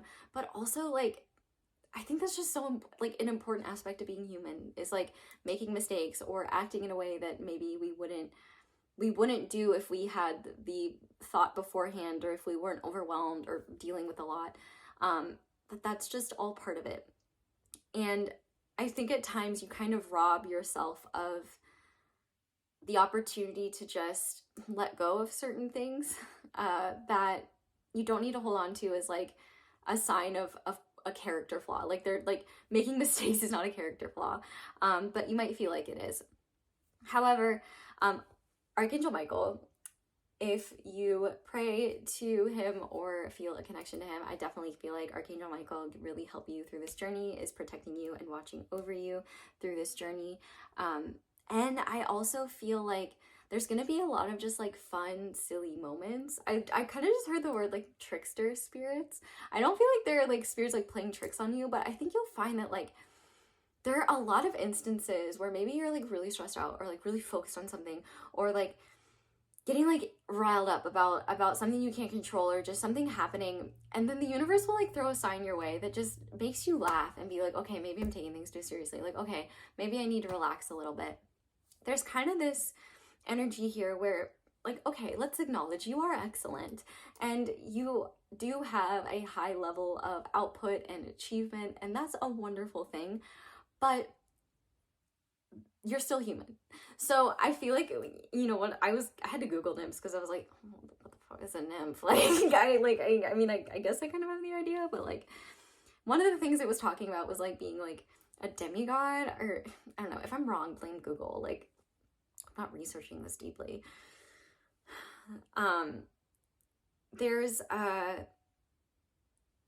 There's like, you're definitely balancing the human aspects of you and the like spiritually aware, divinely connected aspects of you. And I think what you'll realize, and what I hope you realize through this journey, is that they make for a very badass human, which you are. And I think what you'll find is that this next phase, this new beginning of your life, gets lighter and lighter as you start to let go of certain mental safeguards or mental states that you've had in order to try to protect yourself from making mistakes or acting in a certain way.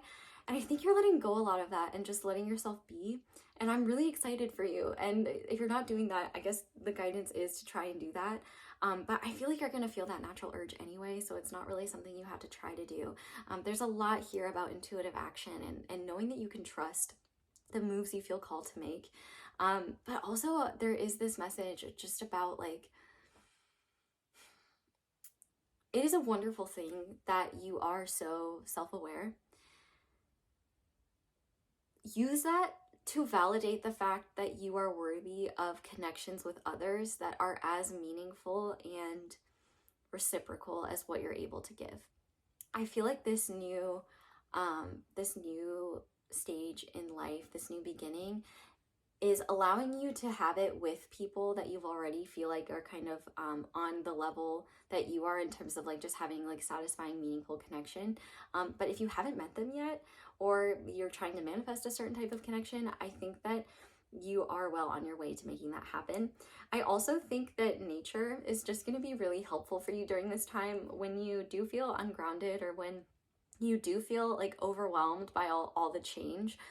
If you have a familiar place in nature that's a safe space for you, I would highly recommend going there and hanging out.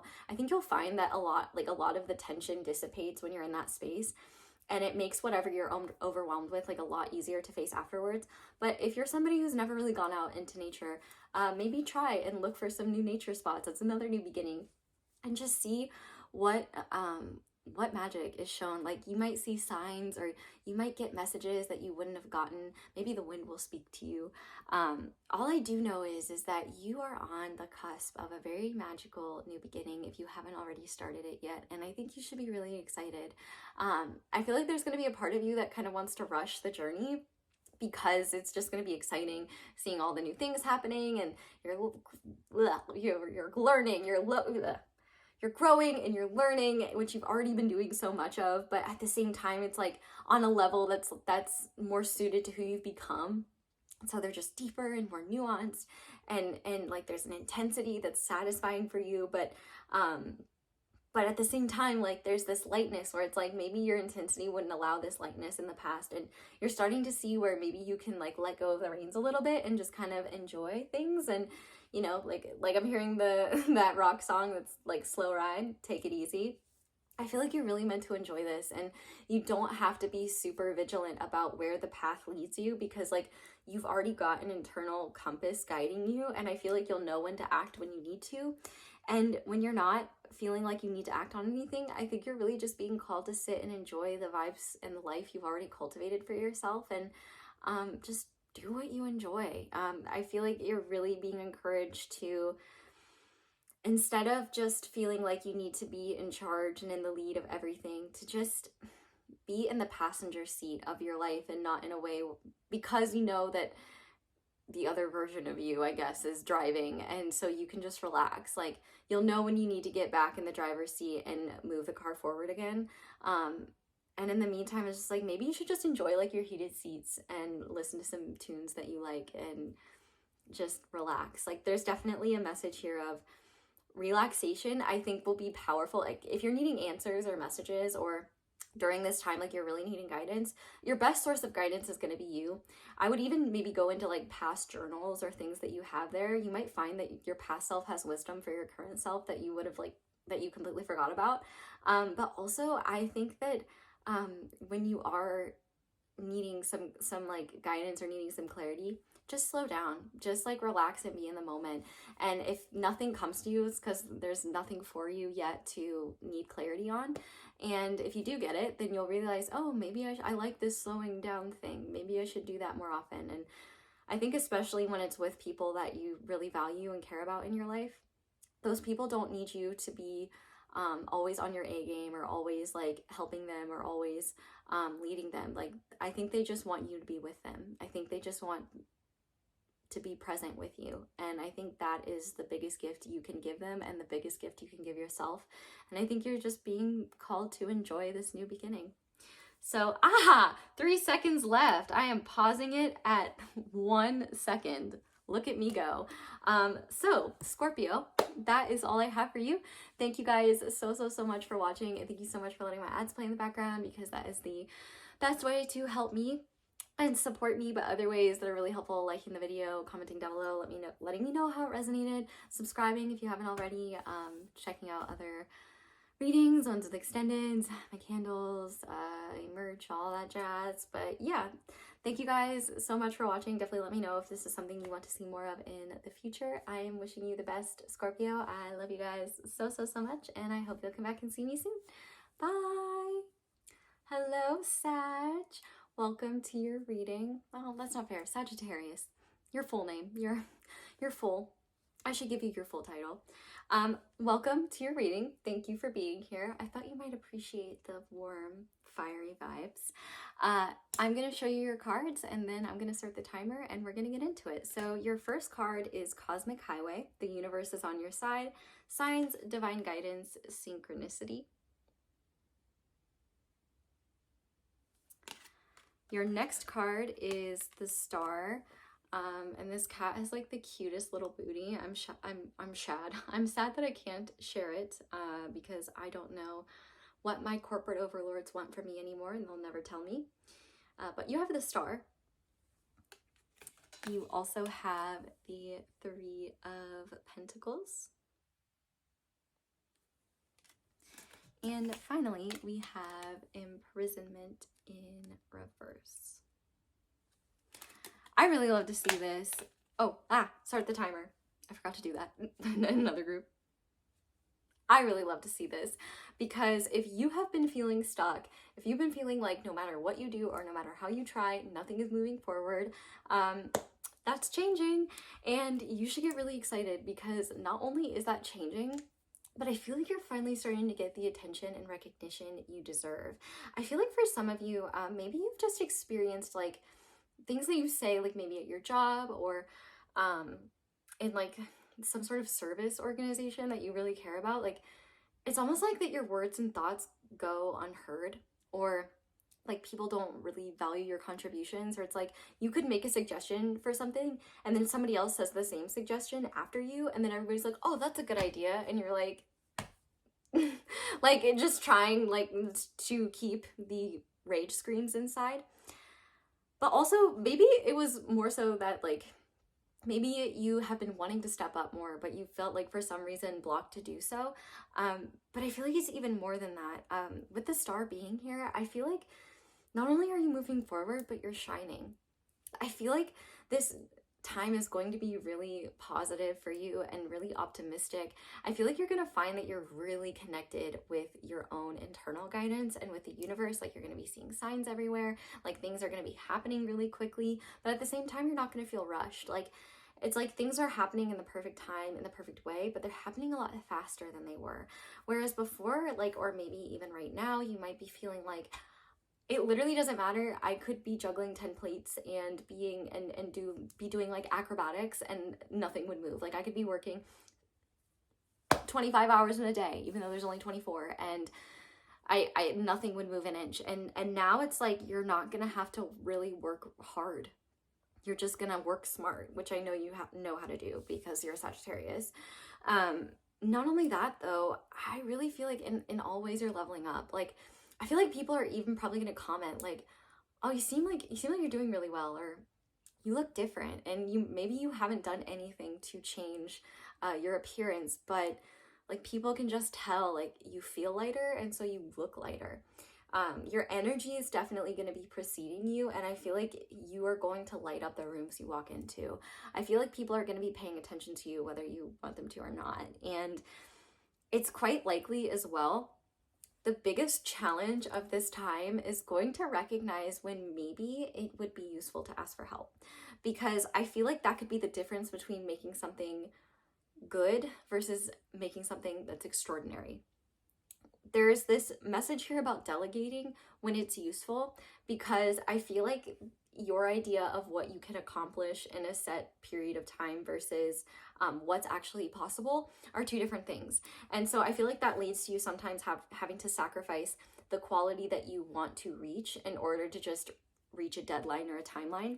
And so I feel like Spirit is really asking you to trust in your leadership abilities and trust in others to be able to handle the intensity of your direction. Maybe you hold back from that because you feel like people can't meet your standards, but at the same time, like people need others, whether maybe you are in a leadership position or you're a boss in some sort of way, or you have a group that you lead. People need somebody that is going to ask them to step up. I feel like you are somebody that sees the potential in people, not just what they're presently capable of. And I feel like you're really encouraged to use that. And, you know, maybe if there's like the best way to go about it, I feel like, is definitely when you're giving direction, like talk to people about their strengths if you don't already do that. I feel like though things are just going to be like going well for you, and in ways where you maybe have felt slighted or rejected or misunderstood because like people weren't listening to you, or people didn't get your vision, or people weren't like collaborating with you.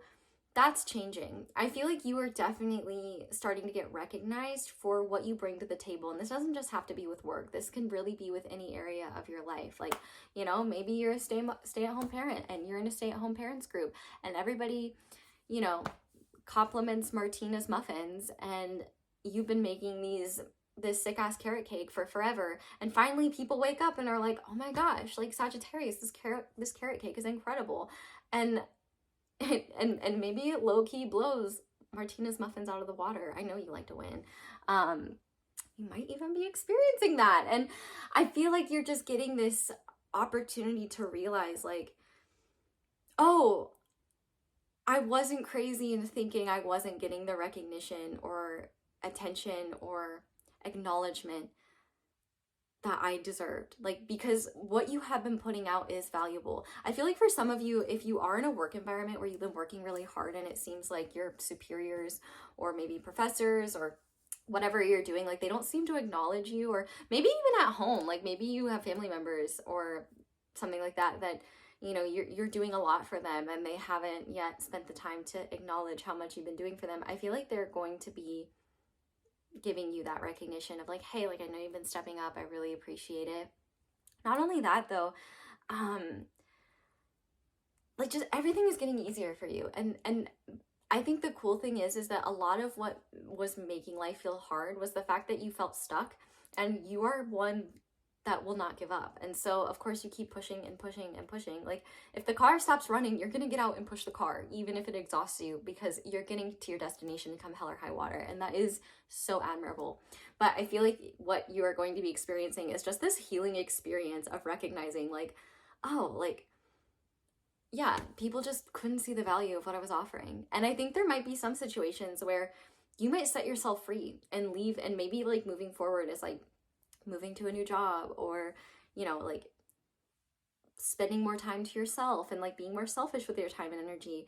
And then people are going to be like, oh wow, we took Sagittarius for granted. And it's going to be like, yeah, you did. And I feel like that's just going to be really healing for you, where you're like, thank you, like glad you're finally seeing reality. And I also just think like you're going to be believing in yourself a lot more. And you're not going to have to doubt, like if you're the type of person to really doubt what you're creating or what you are putting out there, I feel like you're going to be able to know more intuitively, like, oh, I don't need to do this extra thing. Like you're going to know the difference between like quality and trying too hard to overcompensate for insecurities. And I feel like that's just going to be really healing for you. Like there's really nothing for you to do other than continue being yourself and continue being excellent. I think that this is really just a time for you to embrace collaboration in a way where you make sure that your voice is heard. And if other people won't listen, then you speak louder. Not because you need to fight your way through, but because you know you have something of value to offer. I feel like even though just me saying that kind of contradicts like what I've been saying the whole time, because yes, you do have the ability, like you are going to be shining more. You are going to be just seen more. I think on a spiritual, like energetic level, you're going to be feeling lighter and just positive about the future, and recognizing like you're well on your way to your goals. You're getting signs of your goals every day. Like I always see, like I had someone tell me recently that signs of like a manifestation are not signs that they're happening. They're signs that you've locked this in. Like it's happening. It's just a matter of time of waiting for it to appear and just continuing to do what you're doing. So know that what you like, the future that you're envisioning, that you're already trying to create, it's not only happening, but the universe is going to confirm that through signs that connect to these experiences. People are just going to be seeing your talent, your value, what you have to offer, and I think you're going to find that you're getting what you deserve. So if you felt trapped, you're being set free. So Sagittarius, wow, my quickest one so far, that is where I am going to leave your reading. I would definitely love to know, like, what are you creating for your future? Like, what are you making happen? It's so exciting for you. Thank you guys so much for watching, and thank you so much for letting my ads play in the background while you do something else. That is one of the simplest and easiest ways to support me and help me and show appreciation for my channel. So thank you to everyone who does that. If you would like to support me in other ways, you can like this video. If you enjoyed it, comment, let me know if you want to see more astrology readings like this. Can subscribe if you haven't already. We are going to be doing new and different things, as well as continuing the high quality in-depth readings that I always do. Yeah, we're trying new things, and like you, I am moving forward. So yeah, thank you so much for being here and for letting me read for you. I love you, Sagittarians, so much, and I hope you'll come back and see me again soon. Bye! Alexa, play Money by Lisa. Did I get your Alexa? Hi, Capricorn. Welcome to your reading, and thank you so much for being here. I felt like the green vibes were just really fitting for y'all. I might look kind of sickly. I think that's because the phone's changing the perfect vibe that I curated, but whatever. That's fine. I totally forgot to set up my timer, so I'm just gonna do that. And yeah, welcome to your reading. I'm going to show you your cards, and then we are going to get into it. Another reason why I made everything green. We have Alien Planet, Make Yourself at Home, Adaptability, Change, Originality. And if you don't like the color, then close your eyes. Okay. We have the Nine of Wands.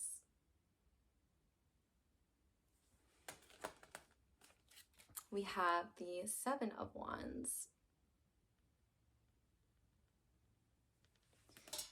You guys got an extra card for this one. We have the Ace of Pentacles.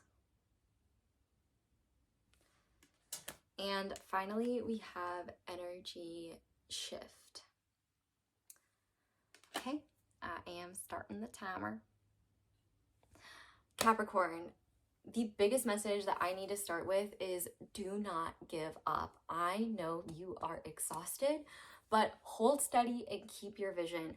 You are planting seeds for something really substantial. This might be a business, a new way of living, like a new lifestyle routine, whatever it is. Like, there's something you are trying to create, whether it is like a side hustle or something big, which I know that you know how to work, and you know how to make big dreams happen. But I feel like there are other people that cannot see this vision, or what you are trying to build may not even be like marketable or easily understood by mainstream society yet. However, also there is a message here too, where if you've moved recently, or if you are in a place like, say for example, like a dormitory, or you're having to live in a communal space, or you're living maybe in like maybe I'm like gonna say like all the time, like you're just gonna have to do it and not like deal with it, and like not take a shot every time I say like. I'm allergic to not sounding like a dumb bitch. You are forging your own space in a world that conforms, and you are such an original person, and the vision that you are trying to plant, it is meant to come to life. I feel like the circumstances surrounding your ability to make it happen right now are making you feel like maybe you should give up, or maybe you shouldn't believe in yourself, but you should. Just because other people don't get it, they'll certainly get it once it is doing what you always intended it to do. You are having to do the hard job of create and forge a space where one has never existed. And I feel like in some ways that's creating space in a life that may already be very busy, that may be having to defend this vision, and the time and energy and maybe even money needed to spend on it. And not only that, you may have people that are like defensive or jealous, or like just don't get it and are crapping on your dreams, or like saying this is a stupid thing, I don't know why you wouldn't do that, I don't know why you would do that. And that's because they don't have the visionary mind that you do, and that's their problem, not yours.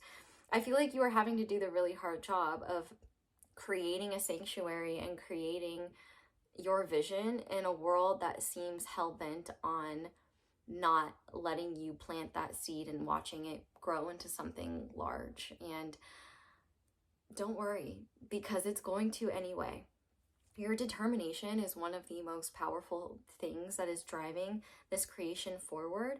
But also, I feel like whatever you're making, like, I really want to know, like, what is it that you are dedicating so much time and energy to? Like, is it a new career endeavor? Is it a side hustle? Is it like are you building a house, or like are you remodeling something? Like, I just want to know, like, what are you up to? Because it's clearly significant, and I may not even be able to think of it because it may be so original. I don't have the ability to know what it is. But I feel like you're really being called to not give up. Because with the Ace of Pentacles, this is the start of something that, while it will take time to germinate and grow, it is going to be incredibly solid. And it may not be something that is sustainable tomorrow or comes to life in a month or two. It might take a lot of time and stamina, patience, and trust in order to have this vision come to life in the way you want it to. I definitely think that there are variables and factors, like just external world changes and things outside of your control, that you will have to be at odds with. And the thing is, though, is that you have the resilience to see it through. And your resilience is what's going to shift how people see people like you in the future and what you're doing in the future. Actually, you know, with this glowing green skin, I can't help but feel a little bit like I'm in the Emerald City, or that I'm like giving Elphaba vibes. And I haven't seen the movie or the play, but I have read a lot of the first book. And she goes through a lot. She goes through a lot. And I feel like, you know, you are going through a lot, but also I feel like all of that is just making you bound, determined to get what you are setting your sights on done. And you will. I feel like everything that is trying to get in your way is just making you more unstoppable and just stronger. Like your power grows anytime someone challenges it. And I think that is so badass. And also, I feel like your energy reserves and like your emotional body and your mental body are just like getting stronger in ways that, like, where you would have been bothered in the past, where you would have been like upset or discouraged or frustrated, it's just gonna roll right off of you. Like, you are really becoming like so unbothered because of the intensity of what you're going through. And you might be like, well, I'm not unbothered right now. And I'm like, okay, yeah, not right now, but you will be. And that may not mean that you're unbothered all the time, but you are like in the fire, being forged into iron. And what I can tell you is that whatever you are trying to create, whatever your vision is, do not give up, because you are well on your way to making it happen. The most frustrating aspect is the time and patience it will take to grow this into the grander vision, but know that you're already on your way. Protect this vision, protect these plans, protect what is meaningful to you with your life, because nobody is going to be able to ground it and bring it to life in the way that you're envisioning it. You have a unique vision, you have something unique to create and bring into the world, and a unique space to create it with. And nobody will be able to do it the way that you can. Your unique energy signature is actually needed, is like something that I'm hearing. And you are like the only one trusted to get this job done. And you might be like, well, I'm not the only Capricorn here, so how can you say that? You're just like blowing smoke up my ass. Like, no, I'm not. I am telling you the truth, because every single one of you beautiful Capricorns have a different vision that you are planting and seeding, okay? It's different for everyone. And maybe this vision that you have for yourself is a life that a lot of people would scoff at or say is impossible. And it's not impossible. It's just a lot of people don't get it because they haven't experienced it for themselves. And even though you may have not experienced this for yourself either, you're going to. you are going to understand what it takes to bring about this dream that you are working so hard to cultivate. And I feel like there's a lot of negativity surrounding what you are trying to build. And so I would encourage you to maybe be careful about who you share your plans and your dreams with, because not everybody is going to share them or be supportive. And actually, I think that there are some people that are jealous of you, some people that do not have your work ethic, some people that do not have the ambition and drive and determination that you have. And as a result, I feel like they feel emboldened to try and tear you down, because tearing down someone like you would give them a sense of power. It's almost like stopping a bull in its tracks. But you're not a bull. You know what you're represented by in tarot? You're the devil. And you know, I'm gonna switch it around. Kris Jenner may work hard, but Capricorn, you work harder. And you're gonna get this done, come hell or high water. I have full faith in you. And I know you're tired and I know you're exhausted. So please take the time and energy that you need to rest and retreat from the world and decompress, and to set boundaries, or just like pay attention to where there might be negative rhetoric or negative sources that are just disempowering. And maybe it's not even like people, maybe it's just stuff you see online, or like you know, societal narratives, like collective consciousness that is causing you to doubt yourself. But like that doubt is just fuel for your greatness, because you will know, because when you reach the other side of this big goal that you are creating and grounding, you're gonna look back and be like, that doubt was so cute. Like, it just added to the drama of the whole experience, right? And I feel like you're gonna come to a point in life where you are just so solid, like you are unshakable. Like nothing can really shake you, and you are able to make things happen. And wow, let's just say if what you are doing is something that's like a business you're trying to create, or like a bigger, grander idea that you have, like I think you're gonna be booked and busy with it in the future. You are creating a solution for a need that a lot of people don't know exists. And yeah, there's a reason why no matter how tired, no matter how frustrated, no matter how annoyed you are, you can't seem to let go of this dream that you're working towards. And that's because it's meant to happen come hell or high water. And the only way it won't come true is if you walk away from it. And even if you walked away from it, I know you would come back and pick it up. Like there is no way you are existing in this life without making this happen. And I would actually even look at your North Node in your chart, because it might actually fit.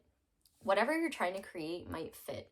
And what you're trying to create may not be one specific thing. It could be a lot of different things. And maybe you're trying to make it fit into a big life you've already cultivated for yourself. But no matter what it is, you've got this. You can do it. Don't give up. Give yourself rest and breaks when you need it, and do what you can to really motivate yourself. Like I would really encourage you to watch like movies or TV shows where like people overcome things at all odds. Like a very American example, the hockey movie Miracle, I think would be a great suggestion. I don't know if y'all have suggestions, you can do those. I think The Incredibles is a good one. I don't even know if it fits the vibe though. I just like that movie, so I'm recommending it, but I'm sure you've already seen it. But Capricorn, you've got this. You can do it. I am curious though, what are you trying to build? Maybe your fellow Capricornians can, y'all can support each other, and I'll support y'all in the comments. But yeah, Capricorn, that is where I'm going to leave this reading. The timer is about to go off. So thank you guys so much for watching, and thank you so much for letting my ads play in the background. It's the simplest and easiest way to support me. But if you guys like this and you want to see more of this, definitely let me know. If you don't like the green, you can let me know, but don't be annoying about it, okay? Like, just be like, hey, could you do a different color next time, instead of being like, I don't like the green. Like, but thank you for being here. Thank you for letting me read for you. I really hope that you got the messages that you needed. I love y'all Capricorns so much. Thank you for watching, and I hope you will come back and see me again soon. Bye! Hi Aquarius, welcome to your reading. Thank you so much for being here. I'm going to show you your cards and then I'm going to set the timer and we're going to get into it. So starting with your first card, we have Headspace. You are overflowing with creativity, new ideas, productivity. Your second card is the Four of Cups.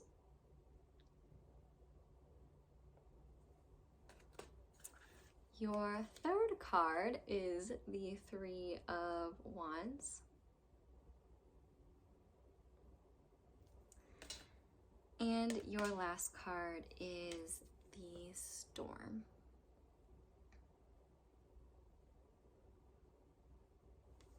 Okay, I'm getting I almost forgot to start the timer. Okay, I'm getting a lot of different things here, and so all y'all Aquarians might be in different places right now. But I'm just gonna go, and if what I'm saying doesn't apply to you, hold still. It might be in a coming message. So I feel like for a lot of you, you are really feeling kind of stuck, or like you feel the urge to move and create and do, but the ideas that you have are not good enough yet, or you're not excited enough about them. Like they might be intriguing, but you're not you're not so enthusiastic, like you can't help yourself but go after it. And I feel like the message here around what you need to know is that the ideas that are already brewing in your head are good enough. They don't have to be the most over the top or the most original or the most creative. Part of your originality just comes in your delivery and your unique essence. But also though, I feel like you're being encouraged to embrace creativity, not from a productivity standpoint, but just from a like setting yourself free standpoint, from a letting yourself just be weird and chaotic standpoint. And I feel like if you don't have any environments where you can do that, or it's hard for you to do that unstructured, I would really encourage you to take an art class or look up art assignment prompts. Like I'm feeling called for all of you. Like art is something that would be really helpful for your mental space right now. It would be really helpful for your energy. And also I feel like you keep projecting this idea that the right idea will come to you in the future, or the time to act will come to you in the future, or like it just seems like what's already within you and what's already like culminating and brewing inside of you, I feel like you're dismissing it as not good enough. And I feel like that leads to a lot of things being forgotten or never created that actually would have been really awesome and opened up new creative pathways for you, that you would have realized like, oh, this actually had a lot of value and merit that I didn't recognize because it was still just a figment of my imagination. Not only that though, for a lot of you, you might be yearning to just be creative in general, or to just be a bit more spontaneous. Travel is a big thing here, where you may really need to get out of a routine that you're stuck in. That might be a reason why you might be feeling like creatively lackluster. If you are dealing with like writer's block or some sort of just your creative well has run dry, I definitely think any opportunities to just get out of your normal routine and do something different, I think would be really beneficial and really useful. Actually, I'm thinking of Project Runway, the TV show. That is a show where I find that the people on it, they make clothes. And I find that they take a lot of unique inspiration from the most random things. And I feel like you have that quality where the most mundane, unnoticeable thing in the world could be a well of new ideas and inspiration. I feel like you just need to give yourself permission to start moving before you have a perfect plan laid out or an idea of even what you want to do. I feel like the most healing thing for you, and I've been hesitant to say the word healing in other groups, but I do think that this should be healing for you, is like creating without a purpose other than just to do what you were made to do. You're a creator being, and not only that, but I don't care how basic and derivative you think something you're creating is, it's still unique because it came from you and there is no other you in the universe. And I really just feel like you may be waiting for this energy of blah, or just this lack of inspiration, or this like, when are things gonna get moving again? And I think the universe is kind of saying it's gonna get moving when you start. And the cool thing is once you start, that's when you're gonna get bombarded with all these cool ideas. Like, you might start with something really simple and really basic, and then you have all these ideas of how to build it out and put your unique spin on them. If you're like a writer, or if you have a job where it's technically creative but it's within like corporate guidelines or something like that, you may find that you have a lot of inspiration you didn't have before. Basically, it's like once you get moving, the wind will carry you the rest of the way.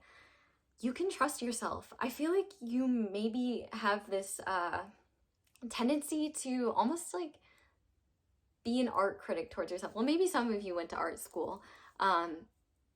That would make sense. Like, the theme of art is really strong here, but maybe what you're creating is something different. Like, maybe you're just trying to create a new way of living. You're trying to create a new reality for yourself.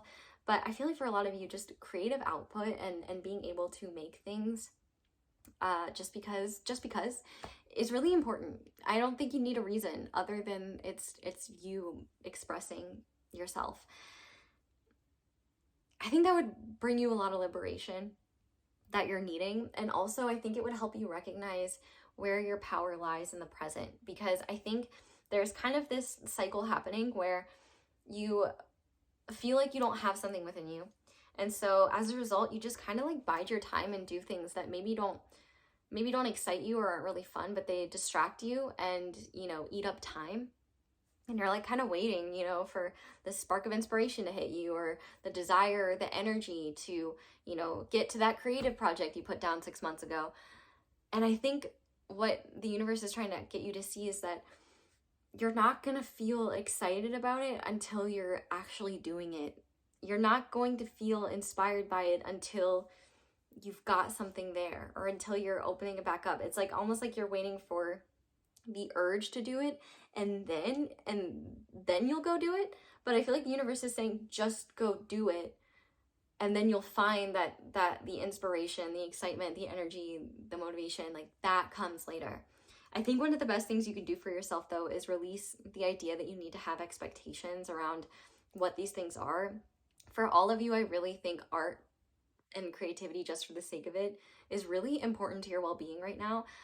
If you are dealing with chaotic circumstances in your life that are outside of your control, maybe they're painful, maybe they're just scary, like maybe there's a lot up in the air and you don't know what is going to happen, I feel like the universe is saying that art could be something very grounding that helps either distract you from the storms you can't control, or help you process internal storms that maybe you feel like you have to avoid or pretend like aren't there, or dominate before you're able to be normal again. Well, you're not normal. Nobody is truly, what is normal? Nobody's truly normal. And creativity comes from a really raw and genuine place. It doesn't come from a place of being orderly and organized and completely figured out. I mean, I started this video with 2 desk lamps and another random lamp and a lot of configuration to make the lighting work, and then the sun went down and I was like, shit, this isn't gonna work. I better go buy new lamps.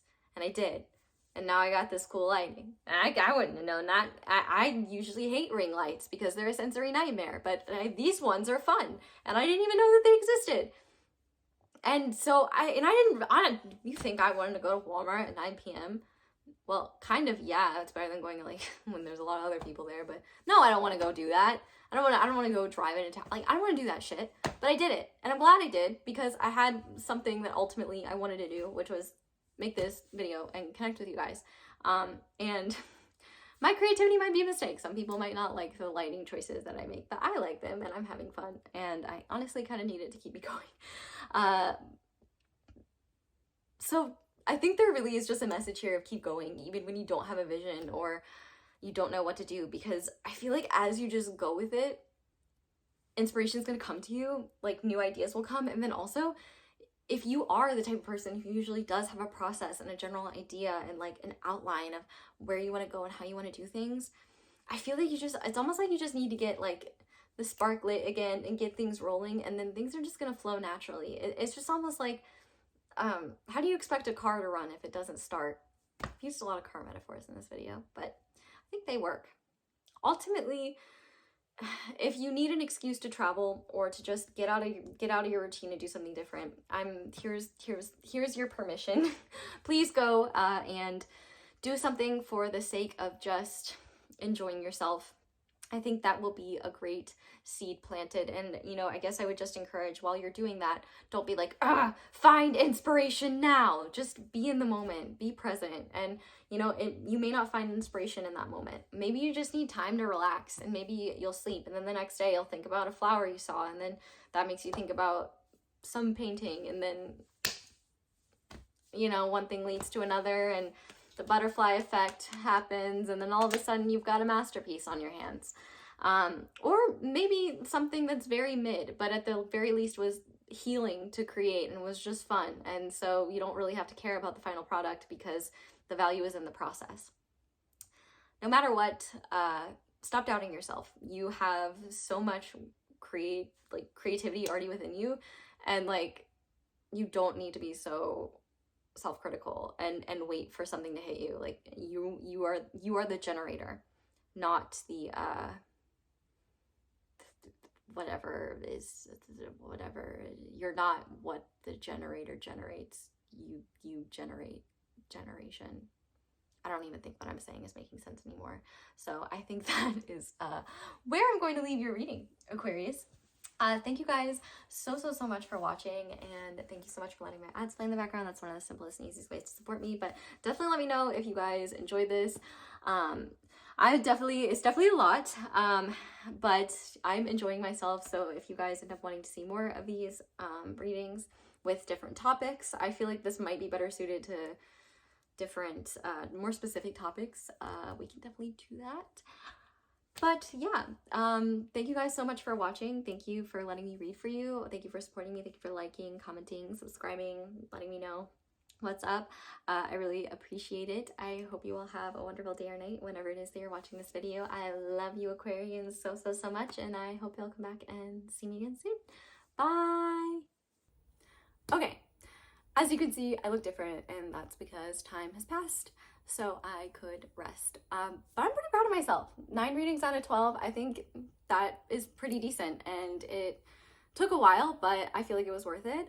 Testing out the white light setting. I feel like I'm being interrogated, and my eyes hate it, but it might be more enjoyable for you guys. However, I'm going to take my chances and continue to use colored lights because I haven't been admonished yet for using them. So yeah, we're going to go ahead and get into Pisces, and I'm going to get this light crises out of my, well, I guess it's crisis, but I wanted to rhyme. I'm going to change the lights, and we're going to get into Pisces. Thank you for still being here. Hi Pisces, welcome to your reading, and thank you so much for being here. I'm going to go ahead and show you your cards, and then we will start the timer and get to your reading. So to start, we have the Devil, which I have to say, I'm obsessed with this Devil card. I think it is so silly and cute. We have the Page of Cups. We have Lotus Room, take up space, growth, expansion, awakening.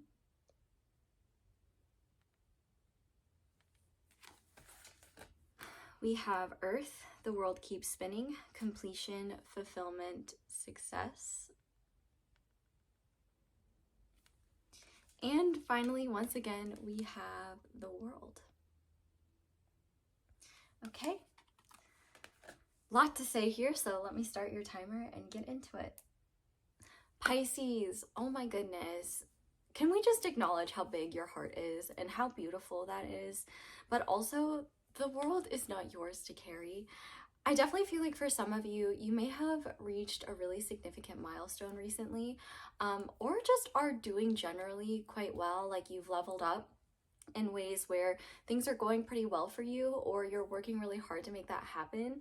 And it seems like for whatever reason, you can't let yourself feel good about that. Maybe you feel guilty for your success, or maybe you feel guilty that not everybody has the same opportunities or privileges as you. I can just definitely see here there's like guilt for existing, and that is not healthy, but it is understandable. I understand that tendency, and I don't know whether it is the negativity that exists outside of you, maybe like connecting with what internal insecurities or wounds you may still be holding on to. But there's definitely a big message here about recognizing that, number one, you literally cannot solve all the world's problems. It makes me think of that song, like, we didn't start the fire. It's always been burning since the world's been turning. But also, there are tangible things that you can do to help make the world a better place. But one of the things that isn't making the world a better place is you abandoning yourself in a way where you're not enjoying like the fruits of your labor, enjoying your own journey, and how hard you've worked to get to where you are. I definitely feel like there is a part of you that recognizes and acknowledges that you've been through a lot, you've overcome a lot, and you've evolved a lot as a person. But at the same time, I feel like you minimize that experience because other people have had it worse. There are other things going on in the world, and people have experienced things that you can't even fathom. And that's true, but that doesn't take away your own personal journey and how hard you work to get here. I feel like there is a particular message here that you were placed where you are for a reason, and that your impact does matter, and you don't need to feel guilty for thriving in your own life. That's what the universe wants for you. That's what your own spirit, that's what your inner child, that's what the people who love you want for you. That's what I want for you. I want you to thrive. And the thing is that when you're thriving, you can make a more tangible difference in the world. But it's certainly a lot harder when you are plagued by guilt over things that you can't control, or at the very least cease from existing.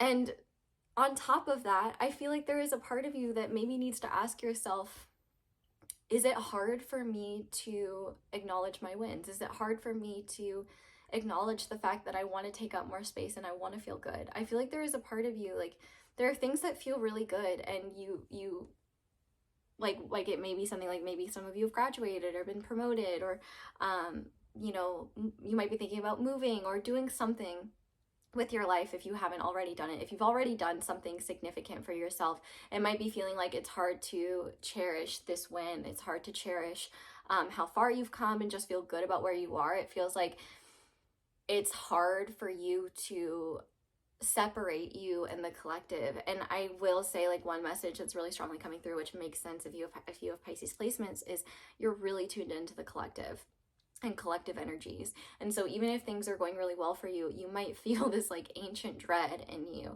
I'm not laughing about ancient dread. I'm laughing about the meme that's like, there's this dread so ancient in me. And I feel like you might also feel this sense of frustration, like, why aren't other people doing more? And first of all, you may not even know what other people are doing. You know, a lot of people that do substantial things do them behind closed doors and not online, because that is viewed as virtue signaling. That's viewed as no good deed goes unpunished, right? And also, you know, people are just trying to survive, and people are just trying to like get through the day. And I think the fact that you can even hold space and have capacity for problems, even if they're not even connected to you, I think that's a beautiful thing. But it is not beautiful when it robs your ability to feel joyful about the life that you've created for yourself, robs you of the ability to feel good about taking up space, about getting recognition, about achieving. Those are things that you deserve. And I feel like there's a real message from your inner child where if you feel frustrated with yourself and you don't even really understand why, I feel like it's because you are having these opportunities to be recognized and be seen, or you are like being recognized and seen. And instead of receiving it, cherishing that, and allowing yourself to be praised, I feel like even if you're getting it, you're maybe pushing it away, or allowing it to almost just like flow past you, like it's not yours, and not really giving yourself credit for how far you've come. And I feel like your inner child is frustrated because I think you've always known that your heart is in the right place, you're doing your best, and you do deserve to be recognized for your talents, for your accomplishments, for how hard you've worked and how far you've come. And the idea that you don't, just because there's tragedies happening around in the world, like, that's not fair. And I think that there are people that, you know, are struggling on their own journeys, and that use their own sense of unmet needs and their own wounding, and they take tragedies as ways to project onto others that they see successing in ways that being successful or shining or showing up or taking up space in ways that they wish they could, but for whatever reason feel like they can't, and they use that to try to belittle and tear people down. And so maybe you are feeling that, maybe someone has done that to you directly, or maybe you're feeling like, what if they have a point? And the thing is like, I'm not here to say whether they have a point or not. I think that the intention from where they're coming from, I feel like they don't, because I think there is a point that we could all be doing more to help as a collective, but also we have to know when enough is enough, and we need to not put the weight of the world on our backs. And I think that a lot of the people that go around and point fingers and cast judgment are the ones that aren't really doing anything. They're not really doing anything for themselves, and the only thing that they feel good about doing is tearing down other people that they think should be doing more. And I think the truth lies in that right there. Like, if they're truly doing something, they're not going to be spending their time criticizing you or tearing you down. They're going to be focusing on productive movement towards the things that they care about. I like the quote, nobody criticizing you is ever doing more than you. And I feel like you're already doing a lot. And I feel like there is a part of you that doesn't want to acknowledge that for yourself, because what would that mean if you set yourself free? I feel like you're afraid of becoming callous or insensitive, and that's the thing, is you're not. I think if anything, what the universe is really asking you to do is to unburden a weight that was never yours to carry, and to give yourself these much needed experiences of just cherishing the success that you achieve, of, you know, coming so far and overcoming so much, and recognizing that you have a place in this world. Your place has value, and the world needs you. The world needs your heart. The world needs your sensitivity. And you also need to receive the love that the world wants to give you in return. The appreciation. Okay. I wanted to say the word cherishment and appreciation, and it turned into appreciation. But I don't even think cherishment, the world wants to cherish you. I think the world does cherish you. Like, even just in this reading, I'm like, oh my gosh, Pisces, like, I want to cherish you. Like, you are part of making the world a better place, and you're not going to be able to make it perfect. Earth is a place of polarity, and it is a place of constant change. And I think that you have to recognize what you're already doing, and if you feel like you're not doing enough, ask yourself what you could do more of to feel like you're making a contribution, so that you can celebrate your own wins too. And if you recognize you're doing enough, but you wish you could be doing more, then recognize that, but don't allow that to be an emotional weight you carry with you as you're moving forward in your journey. When you have more to give, I feel like you will on your own naturally, and it'll feel good, and it'll feel resonant with you.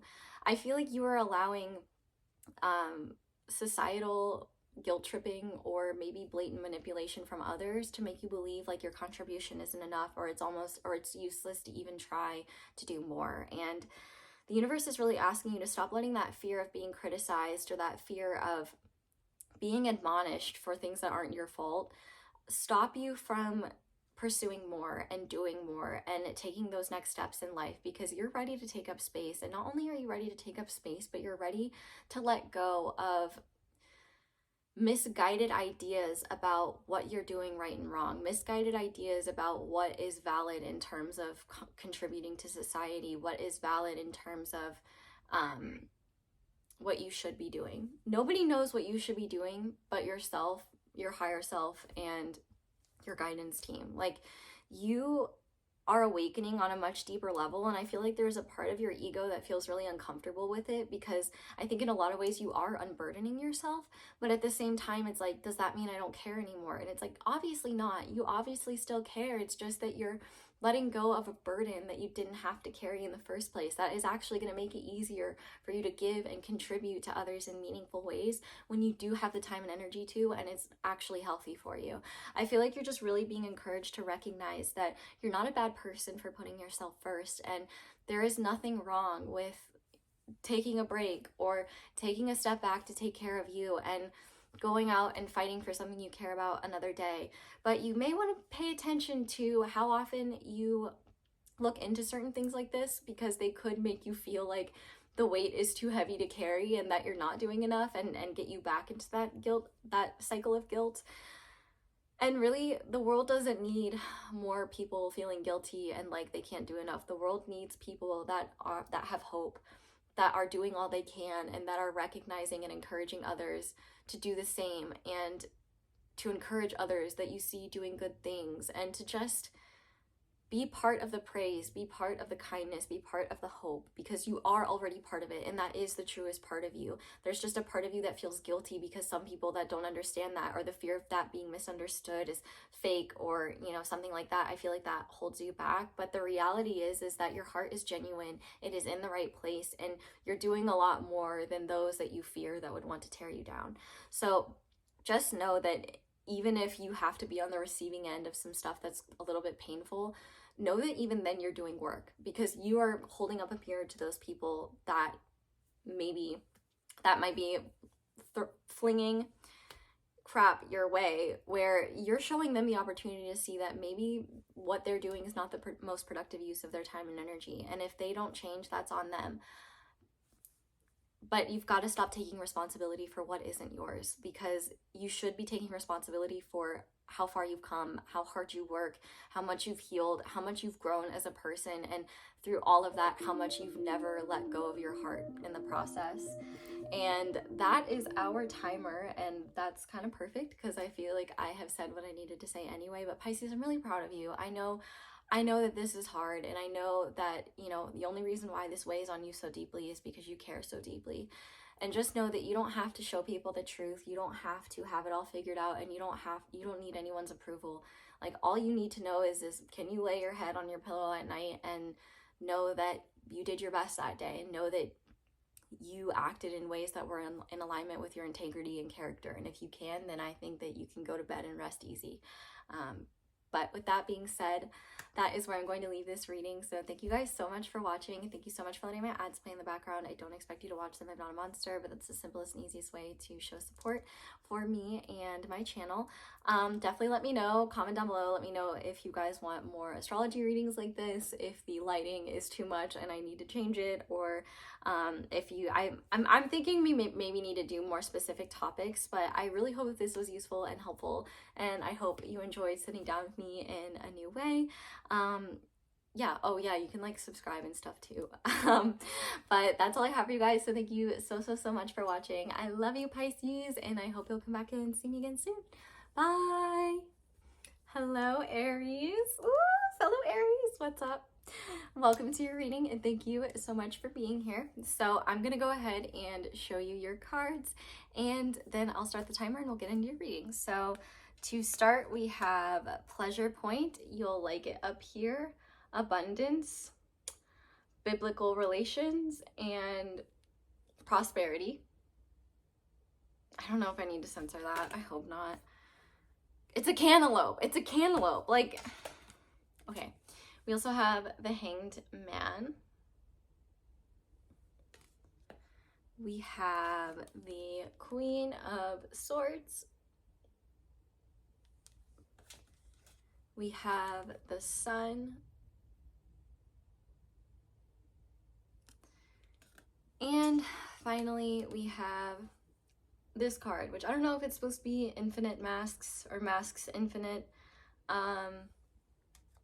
I'm getting so much energy from your other cards anyway. I'll just kind of interpret it as it comes along. So, okay. I'm gonna start your timer now.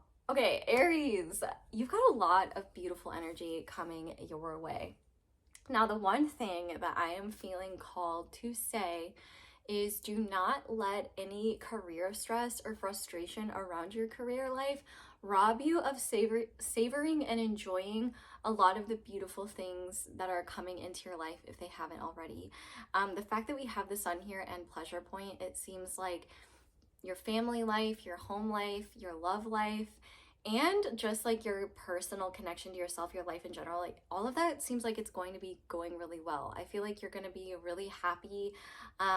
Like things are just going to be very positive. Like even within your career, I think that there's a level of success here, or school, or whatever it is for you. But I definitely feel like there is a part of you that may struggle to embrace this time, partially because you might be afraid that it's going to be gone and you don't want to savor it too much and then like lose it, which that's silly. That's like watching ice cream melt instead of eating it because you're afraid you might enjoy it too much and want more. Like, come on, eat the ice cream.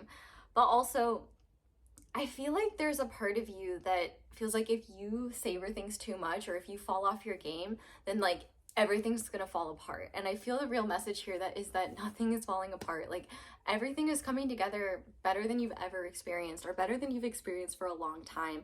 And I feel like in a lot of ways, like there is a part of you, a perfectionist part of you, that may want to be like, yeah, but like this isn't where I want it to be, and I should be working, or I should be doing this. And I feel like the universe is going to kind of create blockages that make it impossible for you to be in that energy, because this time is actually really helpful for your school or career life as well.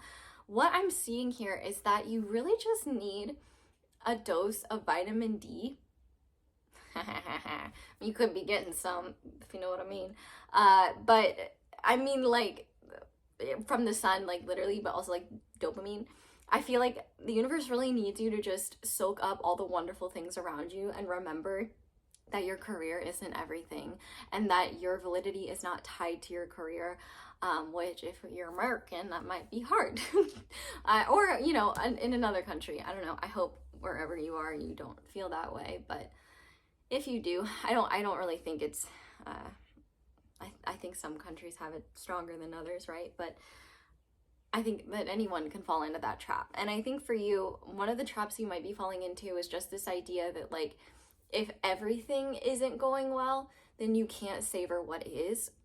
It might be this kind of all or nothing thing going on, but the universe is trying to get you to see that actually savoring what is going well is what's actually going to bring a boost of success, a boost of energy, and a boost of passion into your career, or work or school or whatever. So like if you're not sure what you want to do or where you want to go, and like maybe if you're in between jobs, for example, the universe is actually really encouraging you to take advantage of this time and go travel, go have fun. Like if you need to use a little bit of your savings, as long as it's not, you know, reckless or dangerous to your well-being, like I feel like you're being encouraged to do that.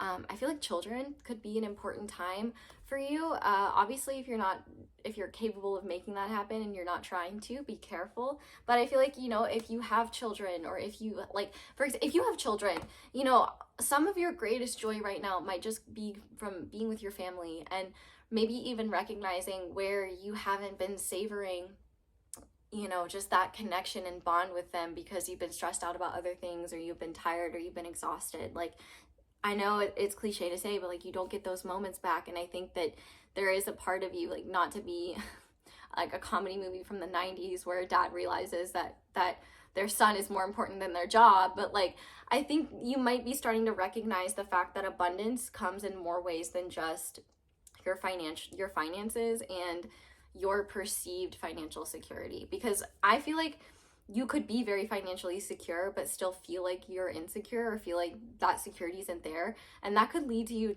just robbing yourself of experiences that just make life harder to enjoy. And really, the message here for you is surrender into pleasure, surrender into joy and fun and lightness, because that is what's coming to you. And I definitely want to know, like, if you pick any other groups, because there has been kind of a repeating message in some of the groups to just like surrender to lightness and to joy. And I think there's a lot of beautiful blessings coming to people. And I feel like there's just a part of you that's maybe having a hard time giving yourself permission to do that because you don't feel like you've earned it, or you may just feel like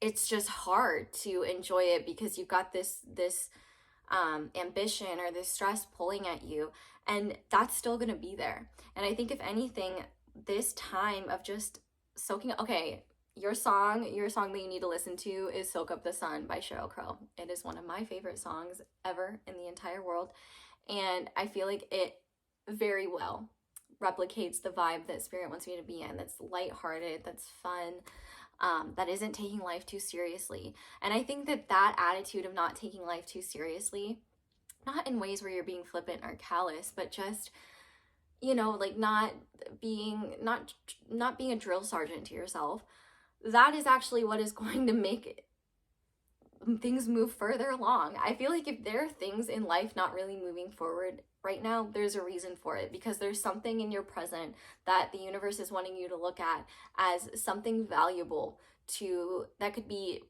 it doesn't need to be healing. I mean, it could be healing, but just energizing, boost your motivation. It just feels good. Like there's a need for you to just embrace pleasure, whatever that is for you. And even if there are pleasures that maybe you haven't allowed yourself to indulge in before, maybe start trying to, you know, if you haven't been dating, or if you've been putting, like, you know, your friendships on the back burner, take time for them in ways that you haven't been able to. I think what you'll find is that not only is it easier to let go of what you can't control, but you'll also find you didn't need to be in control of it anyway, and that actually trying to control these factors was just robbing you of the opportunity to enjoy your present. And there's nothing worse than not enjoying a present moment and then yearning for it in a nostalgic way later on in the future.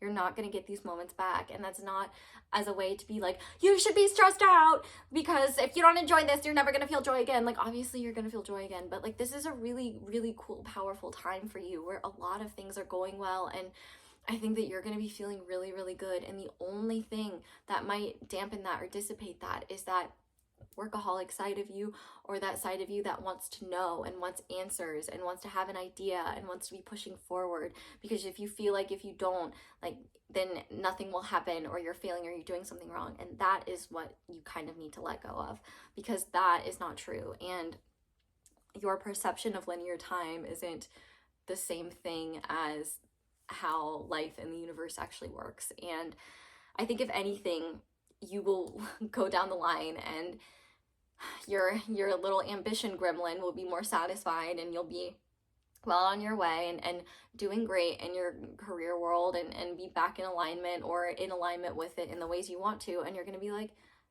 well, dang, why didn't I appreciate that time more? Like, I really wish I had more of that now. And it's not going to fall in line in the same way.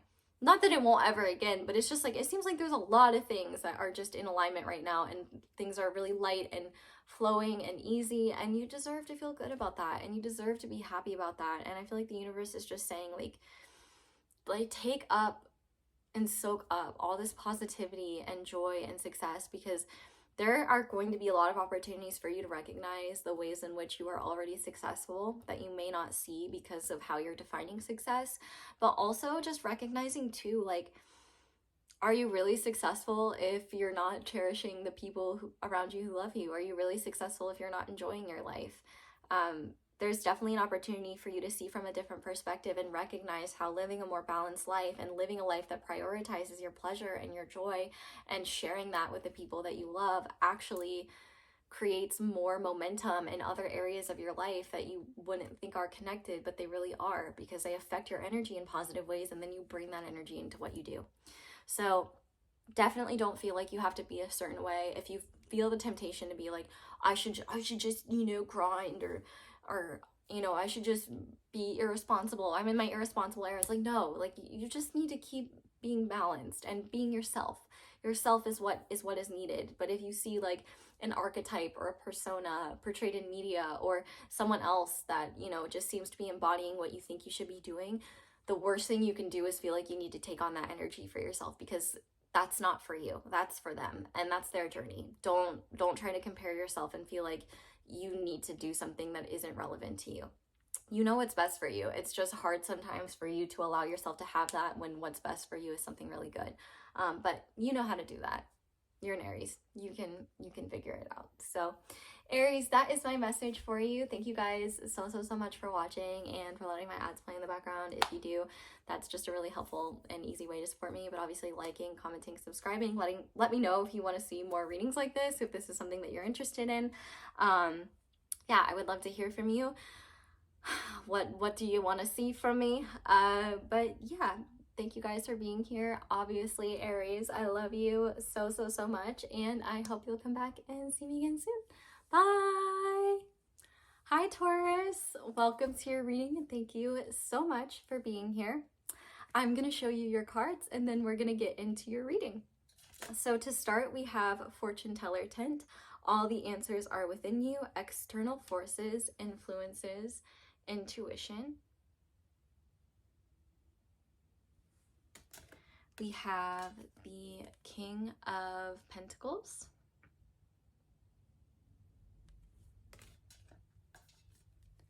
We have the Nine of Pentacles. I'm like, this is so Taurus. And finally, we have You Can't Fix Them. Okay, I'm gonna start the timer. Taurus, why am I not surprised all this prosperity is coming out in your group? If one group knows how to get that bag, it's you. You know, I told the Capricorns Alexa to play Money by Lisa, but maybe it's your Alexa that should be doing that. Although if you have Capricorn and Taurus placements, I would say that's pretty funny. You got Alexa trolled by me twice if you have an Alexa. I don't, because I get surveilled enough. But that being said, you are either well on your way or already in a very prosperous financial position.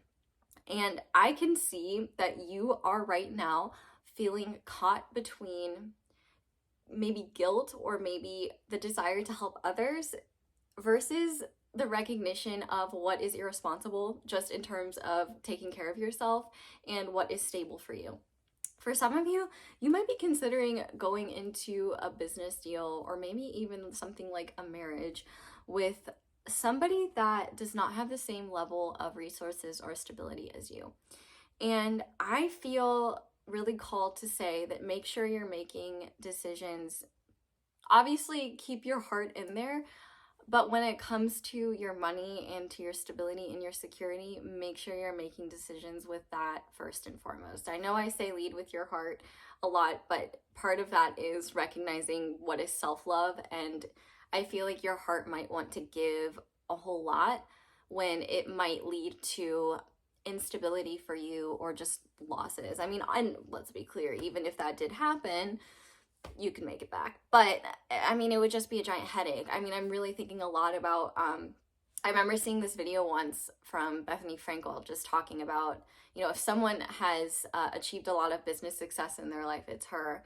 And she was very candid and honest about how she wishes she would have gotten a prenup, and was like giving a lot of advice to young women that, you know, might be in a career. And obviously you don't have to be a young woman, but she was, you know, just basically saying like, protect yourself and make sure that you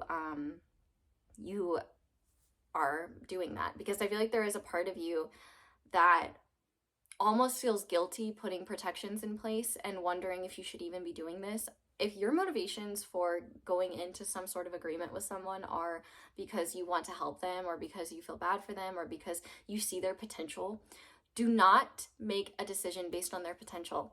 Make a decision based on who they are now, because who they are now is who they are going to be after you enter this agreement with them. They are not going to miraculously change, and some sort of legal agreement or contract is not going to change that. And if you don't protect yourself because you're afraid of how they might react or protecting your feelings, that is a problem.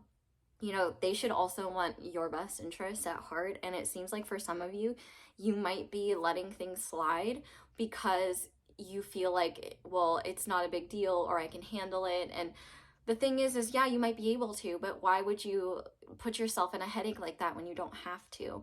I think the thing is like, if you are already in a position where you're prosperous or in getting into that position, there might be internal nudges for you to reassess who you keep in your circle, because when your time and energy is being spent building your life up, there's really not a whole lot of room for people that want to take from it or just tear it down. Like, your relationships do need to be reciprocal, and business deals need to be reciprocal. I also think there is someone in your life, maybe this could be a father, a boss, a mentor, somebody that you look up to, someone that has been in your shoes, someone that could be like self-made or that is prosperous on their own. And they're really encouraging you to not do. I feel like what I'm saying, they would echo similar things. I feel like they are really telling you to be smart and to not make decisions based on guilt or pity. And not only that, I feel like there's a big message here that if there's something you feel like you need someone else to do, I think you can do it alone. You may not want to do it alone, but that's where you can hire people to help you out or something like that. I feel like there's just this, I feel like you almost, you humble yourself a little bit too much. You almost like are in denial about your position in life. And I feel like in a desire to connect with others and feel connected to others, you almost like diminish or deny your accomplishments or use what you have accumulated as a way to overcompensate and to be very generous so that people won't think that so that, people won't be jealous of you or that people won't try to tear you down or and I just you're not meant to be everybody's savior. People are capable of growing and changing on their own, and if they can't, that's their own lesson to learn. Unless you are in a licensed field and providing services that you're being paid for in some sort of way or being compensated for, it's not your job to help someone. And even then, people like doctors and therapists, they often can't fix people. They can only just do their best to try to help. At the end of the day, there is still responsibility that falls on the individual. And I think that you recognize your own ability and your own accountability and your own personal responsibility. Try to reach that word count on that essay. But I feel like you have this idea that your ability is a bit beyond the average person's. But the thing is maybe it is, but that doesn't mean that you put yourself in positions where you're going to be at a loss or having to work even harder to overcompensate for the ways in which someone else doesn't show up. Talk is cheap. Trust patterns, not please. You need to trust what you see and not what you hear, because I feel like there could be people that really could be convincing or could tug on your heartstrings, and I don't think that that is what is going to be most beneficial for you. And I think that if you end up in an agreement, especially if it's legally binding or involves money, involves business, you could end up sorely regretting it. I feel like there could be, and I will say as well, if the person that you're considering has nothing good to say about people from their past, has nothing good to say about past experiences, I would take that as a red flag. I think there is a part of you that knows deep down the fact, what you need to do, but I think you're just feeling bad and feeling like you want to help people, you want to and I don't really think it's a savior complex, but I do think it is something where it's well, I feel like you want to see people succeed in the same ways you have, and that's a beautiful thing. But I feel like you are not at the point yet where you can recognize those that are actually capable of doing so and those that just have the desire but don't have the same tenacity and grit to actually follow through. I think that there is a part of you that needs to look at the fact that you're not responsible for the decisions that other people make, but you could start to be responsible for them should you end up in an agreement with someone that you don't know the full picture of who they are, or realize that maybe they're not who they said they were, or something like that. I feel like you know these answers. You just need to not let guilt dictate that. And I feel like if there's anybody who could help you, it's definitely somebody who's already been in your position. They're going to give you sensible and practical advice, and it's probably not what you want to hear from a heart standpoint, but it's probably what you need to hear. And I would definitely say that if this is a romantic relationship prospect, if you're the one giving all the time and you're feeling well, they just need a boost, I think they could get 20 boosts and they would just use it to continue to stay on their BS rather than show up. You need someone that is as generous as you, that is ambitious and as hardworking as you, somebody who takes personal responsibility and takes accountability for their actions. And I think for some of you, you may just be, out of the kindness of your heart and the desire to see the best in people, making excuses for things that you may know deep down are red flags. And I feel like this is kind of a warning to not get into binding agreements with someone or people that might just end up using you or taking advantage of said agreement. You might end up with debt or a failed business and losses that take time to recoup that you wouldn't have had to experience if you had just listened to your intuition in the first place. You're not a bad person for trusting your gut. Lots of business people do that. And I also feel like just in general, it may take time to find the right people that can be on your level and that can maintain something reciprocal with you. But just because it takes time doesn't mean that you should settle for something where you're giving your all and not getting what you deserve in return. Like, I really feel like, Taurus, you don't ask for much. You just ask for something fair. You ask for, courtesy, respect, accountability. I mean, and if it's a romantic relationship, I feel like you just want someone that's going to spend time with you, cherish you, care for you. And if they can't even do that, if they can't even pull their own weight, that's definitely a sign that they may not be what's best for you in your journey right now. And I think that if you're not in a place where you're that financially prosperous yet, you certainly will be. You're well on your way there, and take this as a sign that your hard work is paying off.